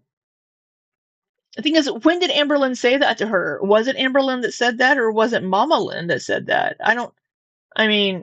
We don't have any proof that Amberlynn actually said that to her. Not that I need proof, but it's like, why is she bitching about Amberlynn not contacting her, but she hasn't contacted Amberlynn? Now she's like, whose fault is it? Well, it's both your damn fault. You're both to blame. Put it out there. Whose fault is it, Amber? Yours. Amberlynn, yours. No, it's both. Neither one of you reached out to spend time together. Amberlynn would reach out and be like, hey, I miss you, or hey, happy birthday, or hey, Eric and Ricky are coming into town. Amberlynn did those things, but that's it. She didn't like in between. She was like, hey, Auntie, I miss you. Do you want to have lunch? Do you want to do this? But Tammy being all like, oh, I was excited about us working out and doing diets together. We don't see any communication via text message of Aunt Tammy being like, hey, Amberlynn, I found this really great new recipe. Or, hey, I'm going to do this challenge for this week. Do you want to do this challenge with me? Or, I'm going to go for a walk. I'm going to do this. Do you want to do this with me? We don't see Aunt Tammy reaching out to make that connection either. So since I've been here, every time I have seen you has been with my mom, because my mom was putting, her. Well, one, her mom has the vehicle. So if Amberlynn's going somewhere, is going to be her mom's going to be her ride. Because I can't see Amberlynn getting an Uber to go over to Aunt Tammy's house. So either Amberlynn is going to be with her mom because her mom is her ride, or Aunt Tammy's going to have to go over. See Meat Master. Oh, and hello, Meat Master. He said, and I know Tammy doesn't say it, but I think she's going public because Amber and Tommy got back together right away, and she is worried. Just my guess for the timing. Well, we know that Aunt Tammy messaged Tommy on Instagram, and Emily's like, I guess you're Amberlynn's aunt, but kind of a who the fuck are you? You don't know me, bitch, kind of a thing. And that was after this last breakup, and Aunt Tammy allegedly was like, oh, you're gonna kill my niece, you're gonna do, acting like the concerned aunt. But the thing is, the only thing she ever knew about Emily was based on reaction channels and rumors and things of that nature. She never met Emily. She never saw Emily and Amberlynn together. So all she knows about Emily is from the internet and reaction channels. So I don't know this sudden worry. I'm worried that my niece is with a Fifi, so let me start spreading and spilling all of this family drama on a reaction channel. That doesn't make sense for me. Her pride aside, she was putting her hurt aside, she was putting all that aside, and, huh?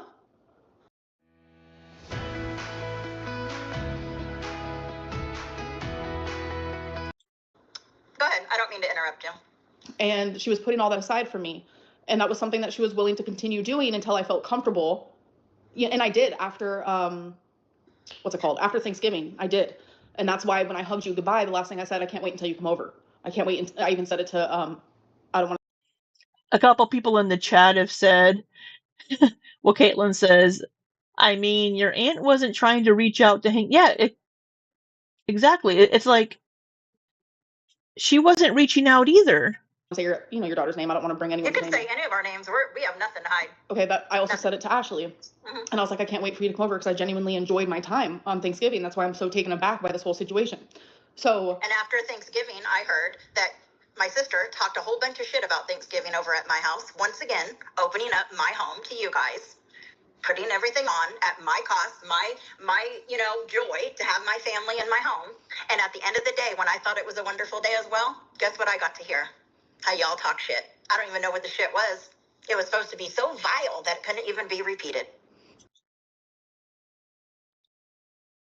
So allegedly, people were talking shit about her after Thanksgiving. I didn't say anything bad about the time at your home. I genuinely enjoyed my time there. And then, like, Now, but did Mama Lynn? Did Mama Lynn talk shit? Wasn't invited to anything Christmas related, which honestly hurt a lot. I literally bawled my eyes out. Like, it hurt a lot. Okay, so, again, I don't want to interrupt you, but when there's no contact from October, November, into December.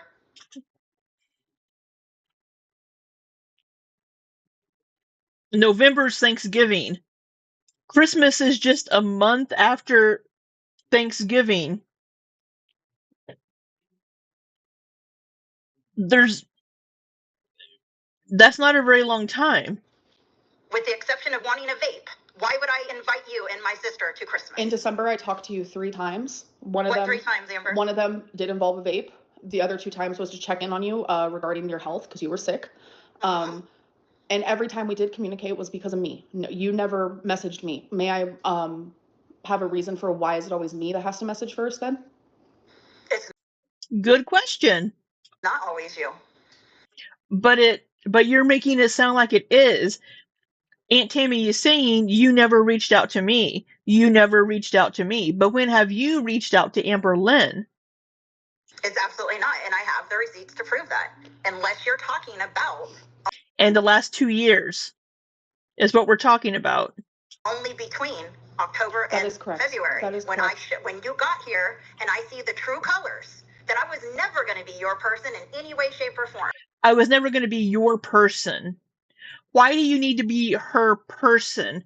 Why can't you just be her aunt and be a friend? What does she keeps saying, I wanted to be your person. What does she mean by that? Does she want to be her BPD favorite person? What is meant by that? Does she feel slighted because Amberlynn didn't become her best friend? What does she mean by this?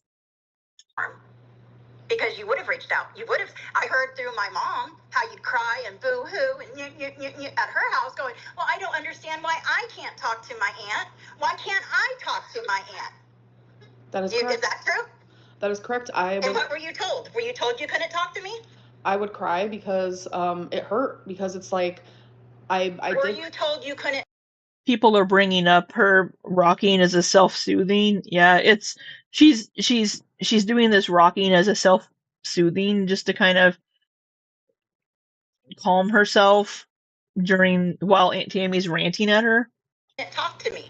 Did anyone say, Amber, don't talk to your aunt. Don't call her. Don't text her. So, sorry, I was reading the chat because it's distracting me. I read between the lines. Did anyone tell you at that point when you were boo-hooing several times about not talking to me, did my mom or my sister tell you you can't talk to me? So I wasn't boo-hooing. Yeah, you were. I was crying. Can you not mock me, please? Make it hard.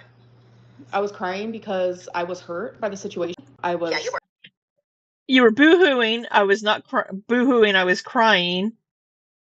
Can you not mock me? And Aunt Tammy says you make it hard. What a bitch! And you wonder why your niece doesn't reach out to you. I was crying. Can you not mock me, please? Make it hard. I was crying because I was hurt by the situation, because I was slowly reading between the lines that you wanted no communication with me, because I was always the one to message you first, and your responses were very dry. You didn't seem like you wanted to communicate. With the messages that we saw that Amberlynn showed, it does kind of seem that way. I don't know why people are thinking that Aunt Tammy is just killing it, because she's coming across very, I don't know, childish to me, with the way that she's just like, well, you never reached out to me. Oh, well, you make it hard to not mock you.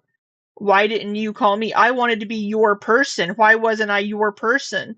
I don't understand this need to just, it's almost like an obsession she has with Amberlynn, watching all of her videos, watching all of these reaction channels. It's like she's obsessed with her niece.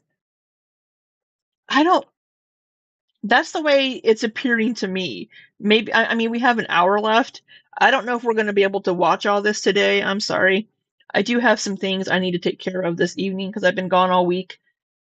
Yeah, I'm going to put this on 1.25. Oh, it is on 1.25. Never mind. You would never text me first. So that is finally when I was like, reading between the lines of like, okay, this woman wants nothing to do with me, because you didn't even invite me over for Christmas.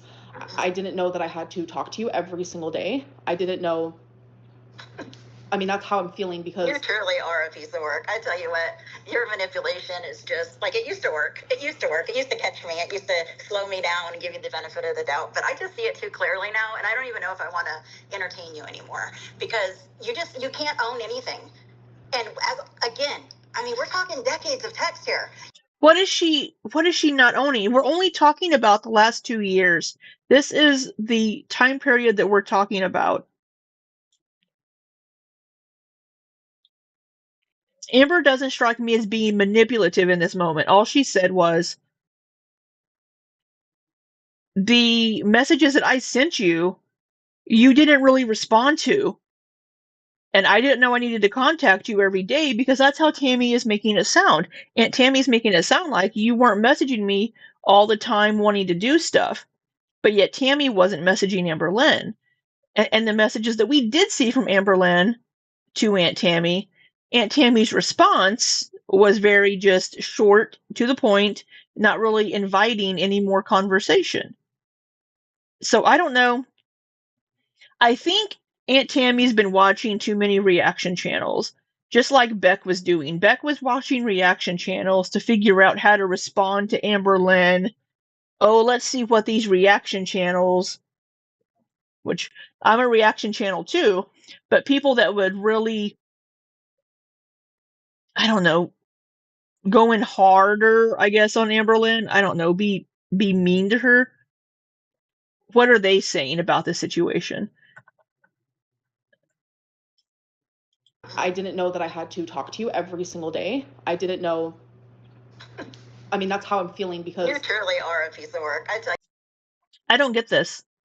Aunt Tammy is the one twisting things, in my opinion, for this, because Aunt Tammy is making it sound like she was expecting constant communication from Amberlynn, and when she didn't get that, she got butthurt because she wasn't Amberlynn's person. Now, could Amberlynn have reached out more and been like, hey, Auntie, let's do this? But then again, that would be relying on her aunt to be transportation and to be home and not traveling with her husband. So I don't.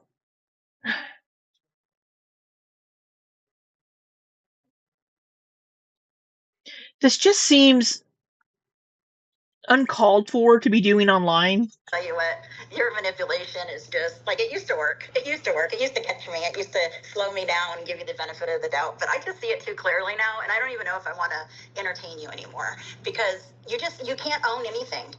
And again, what is she not owning? That's my question. What is she not owning in this situation?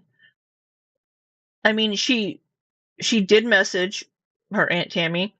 She said that she didn't say anything bad about Thanksgiving. She didn't say that Mama Lynn didn't, but that she didn't. So maybe Mama Lynn did, but we don't know.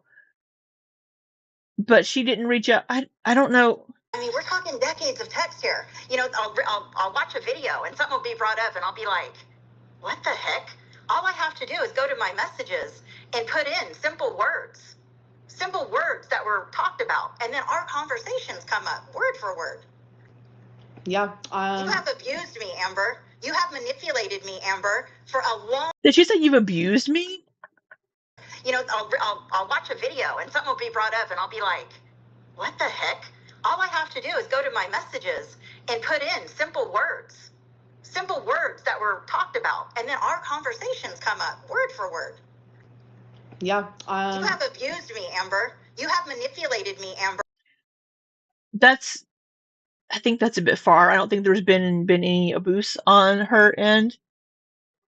Now, as far as the last maybe 20 years, maybe this has happened, but we're talking about the last 2.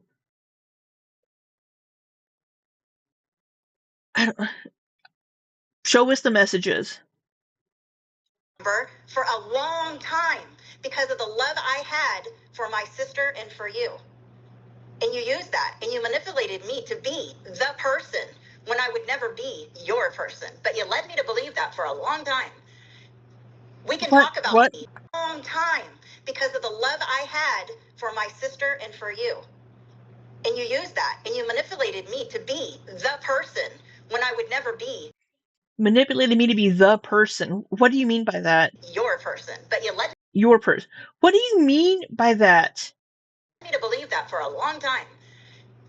We can talk about all the different topics, being your mom in prison, you writing her, all that. That's long text threads of the bullshit you came up with for that. You know, did you owe your mom anything? No, but you said you wanted it. Amber waddling. She's just self-soothing back and forth. So now she's talking about Amberlynn not contacting her mom when her mom was in prison.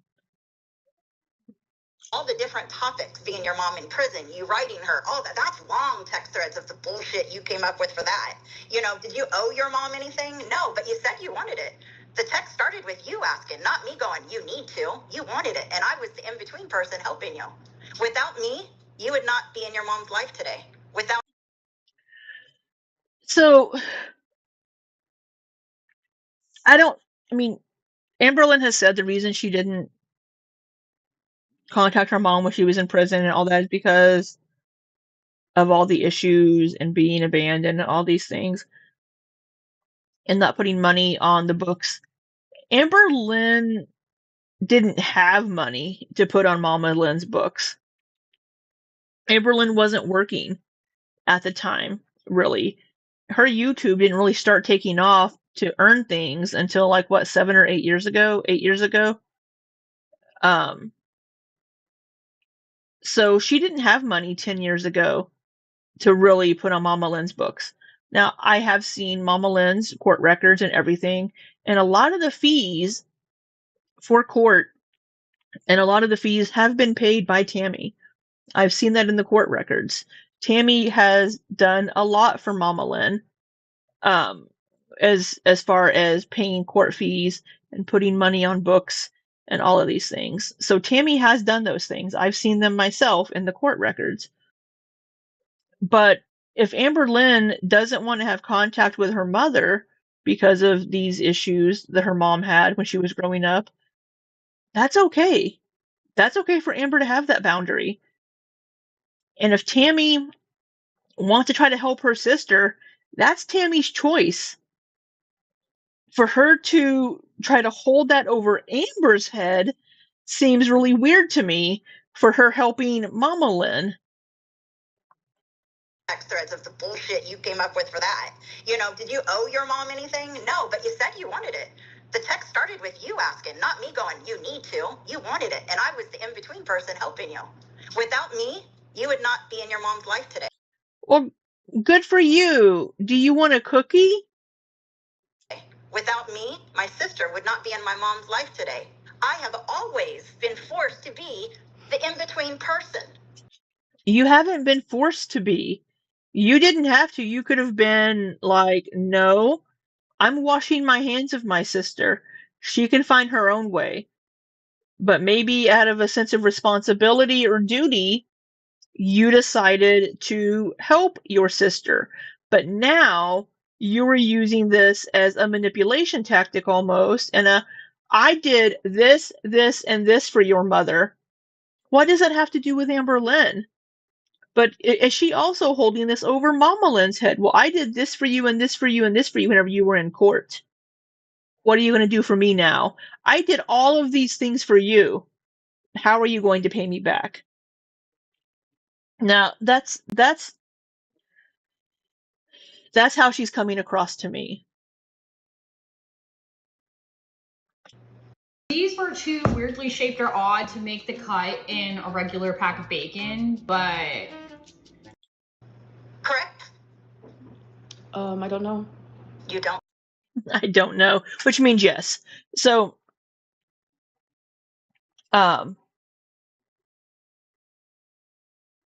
so Tammy was the go-between between Amberlynn and Mama Lynn whenever Mama Lynn was in prison. I think that's the crux of that, and that the reason that Mama Lynn was able to get through these things was because of Aunt Tammy stepping in and helping out with certain things, it seems like. Great. That's you being a caring, loving sister. You didn't have to do that. Maybe out of a sense of duty because that's your sister, you did. But it doesn't seem like you did it out of love because you care about your sister. Because you're now seemingly holding these things over people's heads. Well, because I did this, you guys have a relationship, therefore you owe me, kind of a thing, is how it's coming across to me. Don't know. So no wonder Amberlynn wouldn't want to ask you for anything. Holy shit. I know I've made... What about your uncle raping me? How about that for a family? Holy shit.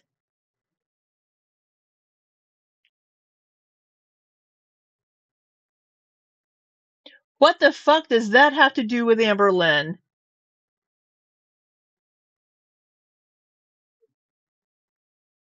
A lot. A lot what? Sorry, Hibiscus. I'm not sure what I said before. You said a lot. What does... What... Family drama, huh? Why are we airing this why? Why? What does this have to do with Amberlynn? What the fuck? You need to get a therapist to talk about these things with, Tammy. Not on Amberlynn's fucking live stream. And then you go on and be a victim to others? Like, that's just weird to me. When it's such a... What? And you go on and be a raping me. How about that for a family drama, huh? And then you go on and be a victim to others? Like, that's just... And then you go on and be a victim to others? I think she means abuser. Family drama, huh? And then you go on and be a victim to others? Like, that's just weird to me. When it's such a hot spot in our family, and you put that word around like it's light as hell, right? You used the wrong word, right?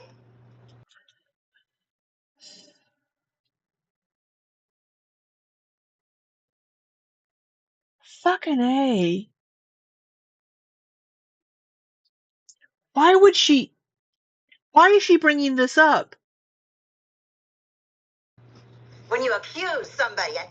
Oh, she must mean maybe her husband that she divorced? Is that who she's talking about? Being Amber's uncle?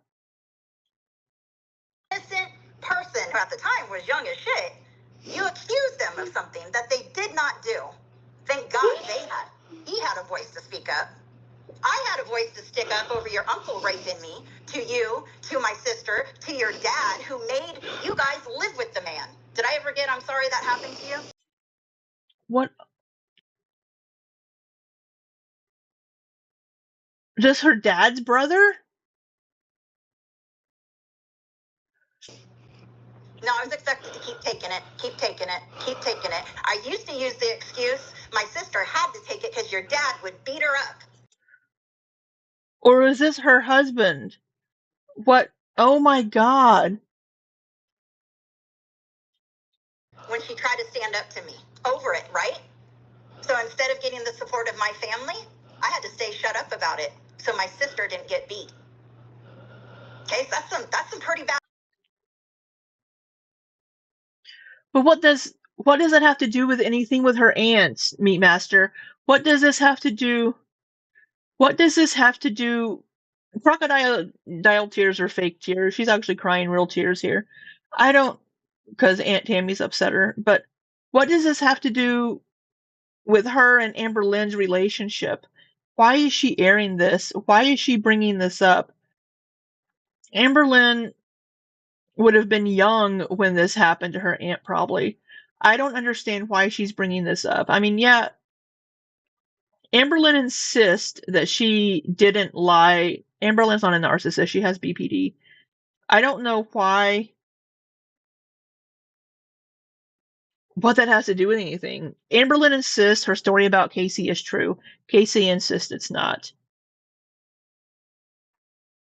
Only they know the truth. I'm inclined to believe, personally, Casey on that point. But we don't know. Only Casey and Amberlynn know the truth. I don't know why Tammy is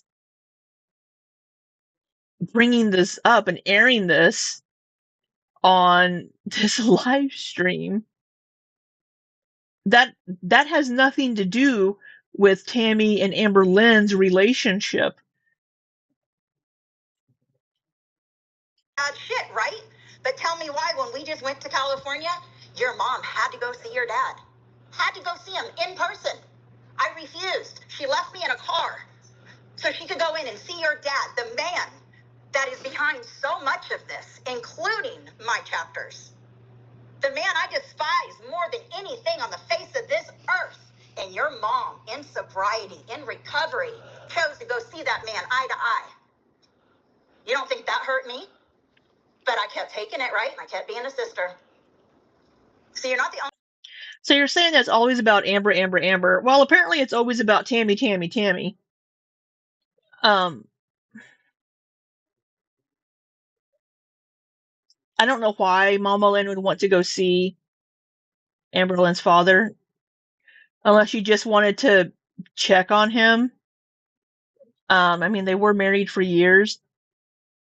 The whole family has issues. They all need to be in therapy. But I don't know what the uncle and doing whatever to Tammy has to do with Amberlynn.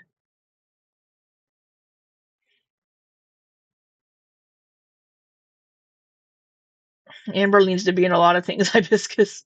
Only one with damage, Amber. The difference is I don't let it be an excuse. Well, but you have no problem airing this shit out, and you are making it an excuse. You're using all of this as an excuse to do whatever it is you're doing right now to Amber. You've let all of these things build up, and you're taking it out on Amberlynn. Those things that happened to you have nothing to do with Amberlynn. Amberlynn was apparently a child or a younger teenager at this point. But I don't know which uncle she's talking about. I don't know if it's like one of Amber's father's brothers or if it's her husband that she ended up leaving because he was abusive. But all of that has nothing to do with Amberlynn.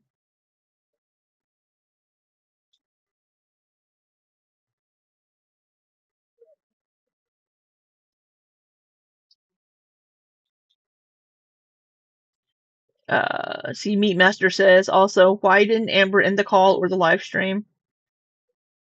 I don't know. I don't know how ethical it is for Tammy to do all of this, but she's using this to be a victim on purpose. Yeah.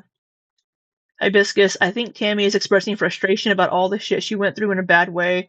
Also, Amber has lied about Tammy for years. But has she said anything about Tammy in the last 4 or 5 years? I don't recall her saying anything about Tammy in the last 4 or 5 years.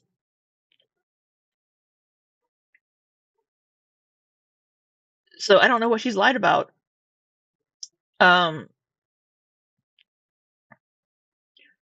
She's using all of these things in her past, like, oh yeah, I've been hurt too, but you dealt with it differently. Why are we using this to drag Amberlynn? I've had some horrible things happen to me too, all while trying to help you and your mom for decades.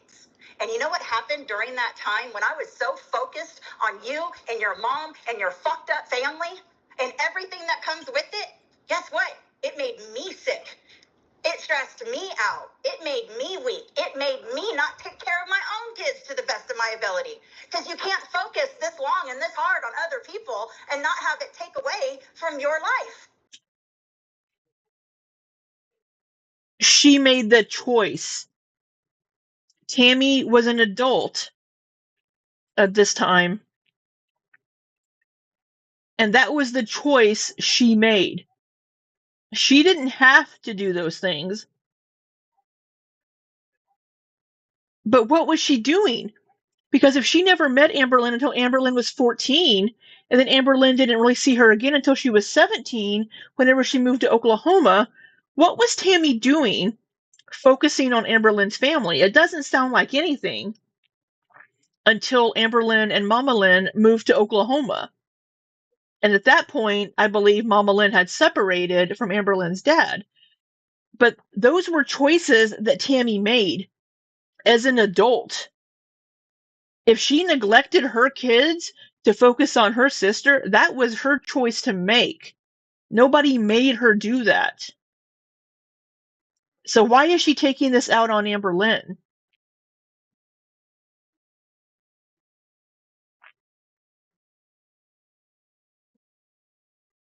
She sounds very bitter. Like, I was the good daughter, and I'm not getting my flowers for being the good daughter. That's what this sounds like.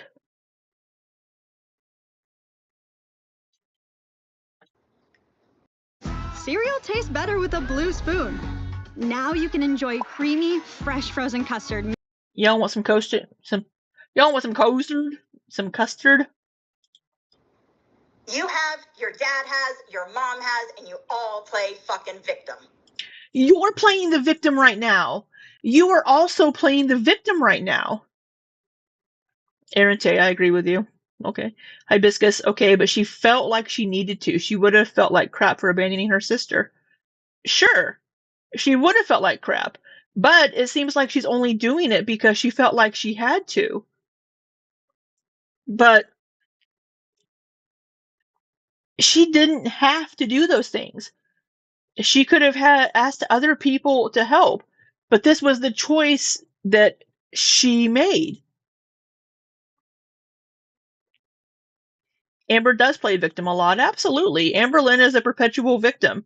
Nothing is ever Amberlynn's fault.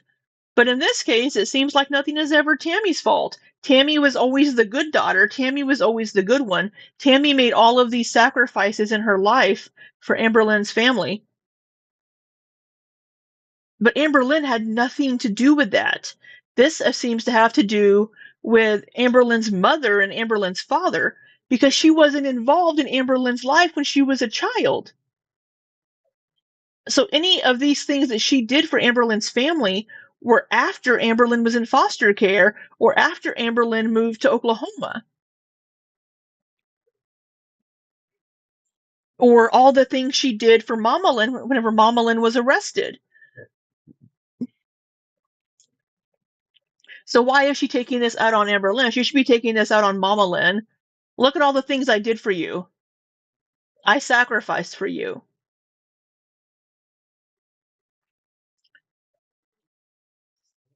And I swear these two must be related. Well, they are related. But it's just, I understand wanting the acknowledgement or even just a thank you. And she probably did get a thank you. I don't know. But it seems like when it comes to family, do you do things for your family to help your family because you want the recognition for doing these things? Or do you do it because you love your family and you want them to be okay? Or do you do it because you want to hold it over their heads later? She did all of that and they kicked her to the curb. But did they? Did they kick her to the curb? It seems like they had a falling out about Grandma Lynn's house, and there was some issues with that. I don't think anybody kicked her to the curb because she still communicates with Grandma Lynn. Grandma Lynn still has a good relationship, but she hasn't been in communication with Amberlynn. That communication goes both ways, and neither person has been communicating. The person that she needs this recognition from is not Amberlynn. It's Mama Lynn and Papa Lynn, not Amberlynn. Amberlynn, during these times, Amberlynn would not have been involved in that during the time frames this happened in. But did they? Did they, Hibiscus? It seems that Mama Lynn and Tammy had a falling out. It had nothing to do with Amberlynn. But neither person, Amberlynn or Tammy, have really reached out to each other in the last 2 years. It goes both ways. Tammy is bitching about Amberlynn not contacting her, but she didn't contact Amberlynn.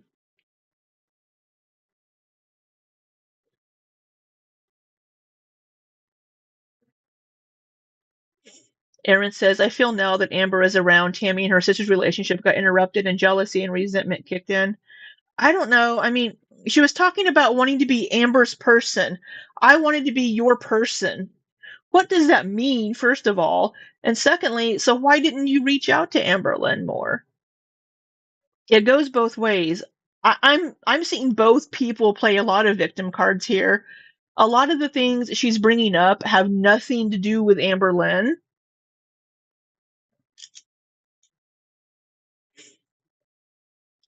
And I'm done.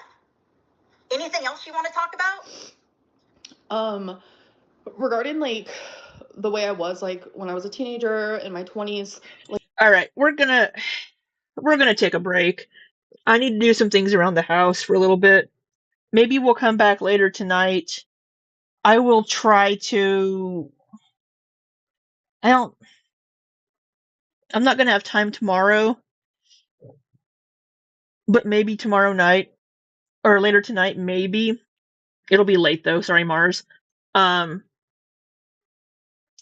mean, we all know Amber's been problematic. We all know Amberlynn was a horrible, shitty person, treated people badly in her 20s. We all know that. She was a horrible partner. She treated people like shit. We know this. But Aunt Tammy isn't saying anything about Amberlynn. She's probably, Meat Master says she's probably jealous because she wanted to be included, but we also knew that Mama and Tammy have been fighting before this. Yeah. They've been having issues. They've been. So I don't know. Aaron, that was weird. I wanted to be. Yeah, I find that weird. So I know people are all like rah Aunt Reese Peace. I know you're probably watching. Had commented on Amberlynn's post that Elizabeth Richardson's community stands with Aunt Tammy, and I just laughed. That was hilarious. Because of course Reese Peace speaks for me and my community when they're taking a break from their 10-mile jogs. That just made me laugh. I didn't bother going to comment on it. I just laughed when I saw it when somebody shared it in my Discord.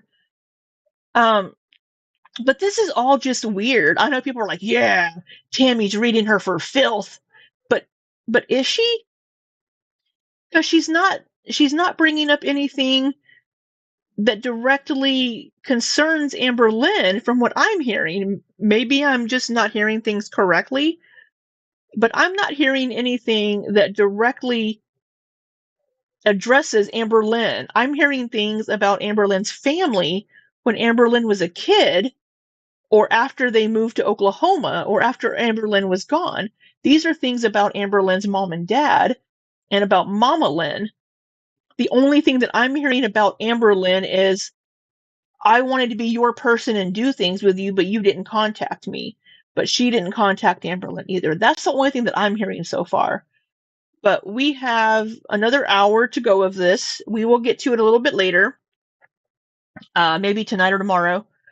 Maybe tomorrow between work and D&D, I'll try to squeeze a little bit in. Meat Master, I enjoy that you're offering a different point of view. Most reactors are for Tammy. Thank you, Meat Master. I try to go in unbiased one way or the other. But the things that I'm hearing from Aunt Tammy, because she's just going off, the things that I'm hearing from her right now don't have anything to do with Amberlynn. So I don't know what that is. I think they're both crappy people. As Chris says, most reactors are not for Tammy. They think she is taking the wrong approach with all this. Yeah, I agree. It's Chris. I think the few things that I've seen from other people are like, this is messy. Aunt Tammy is messy, but they're here for the tea. I think it should all be handled in private, like Hibiscus said. This bringing this to Jordy's channel just seemed really childish to me and immature when it should have been handled privately. Especially these things about Mama Lynn. Just because Mama Lynn is Amberlynn's mom, all of her, we know she has a past that's not great. these things that Tammy has just been sharing in the last little bit are not things that need to be shared in a public platform. I think it's really unnecessary, but yet here I am watching it. So I'm part of the problem. But yeah, it's all very messy. And we'll get to Aunt Tammy's post as well.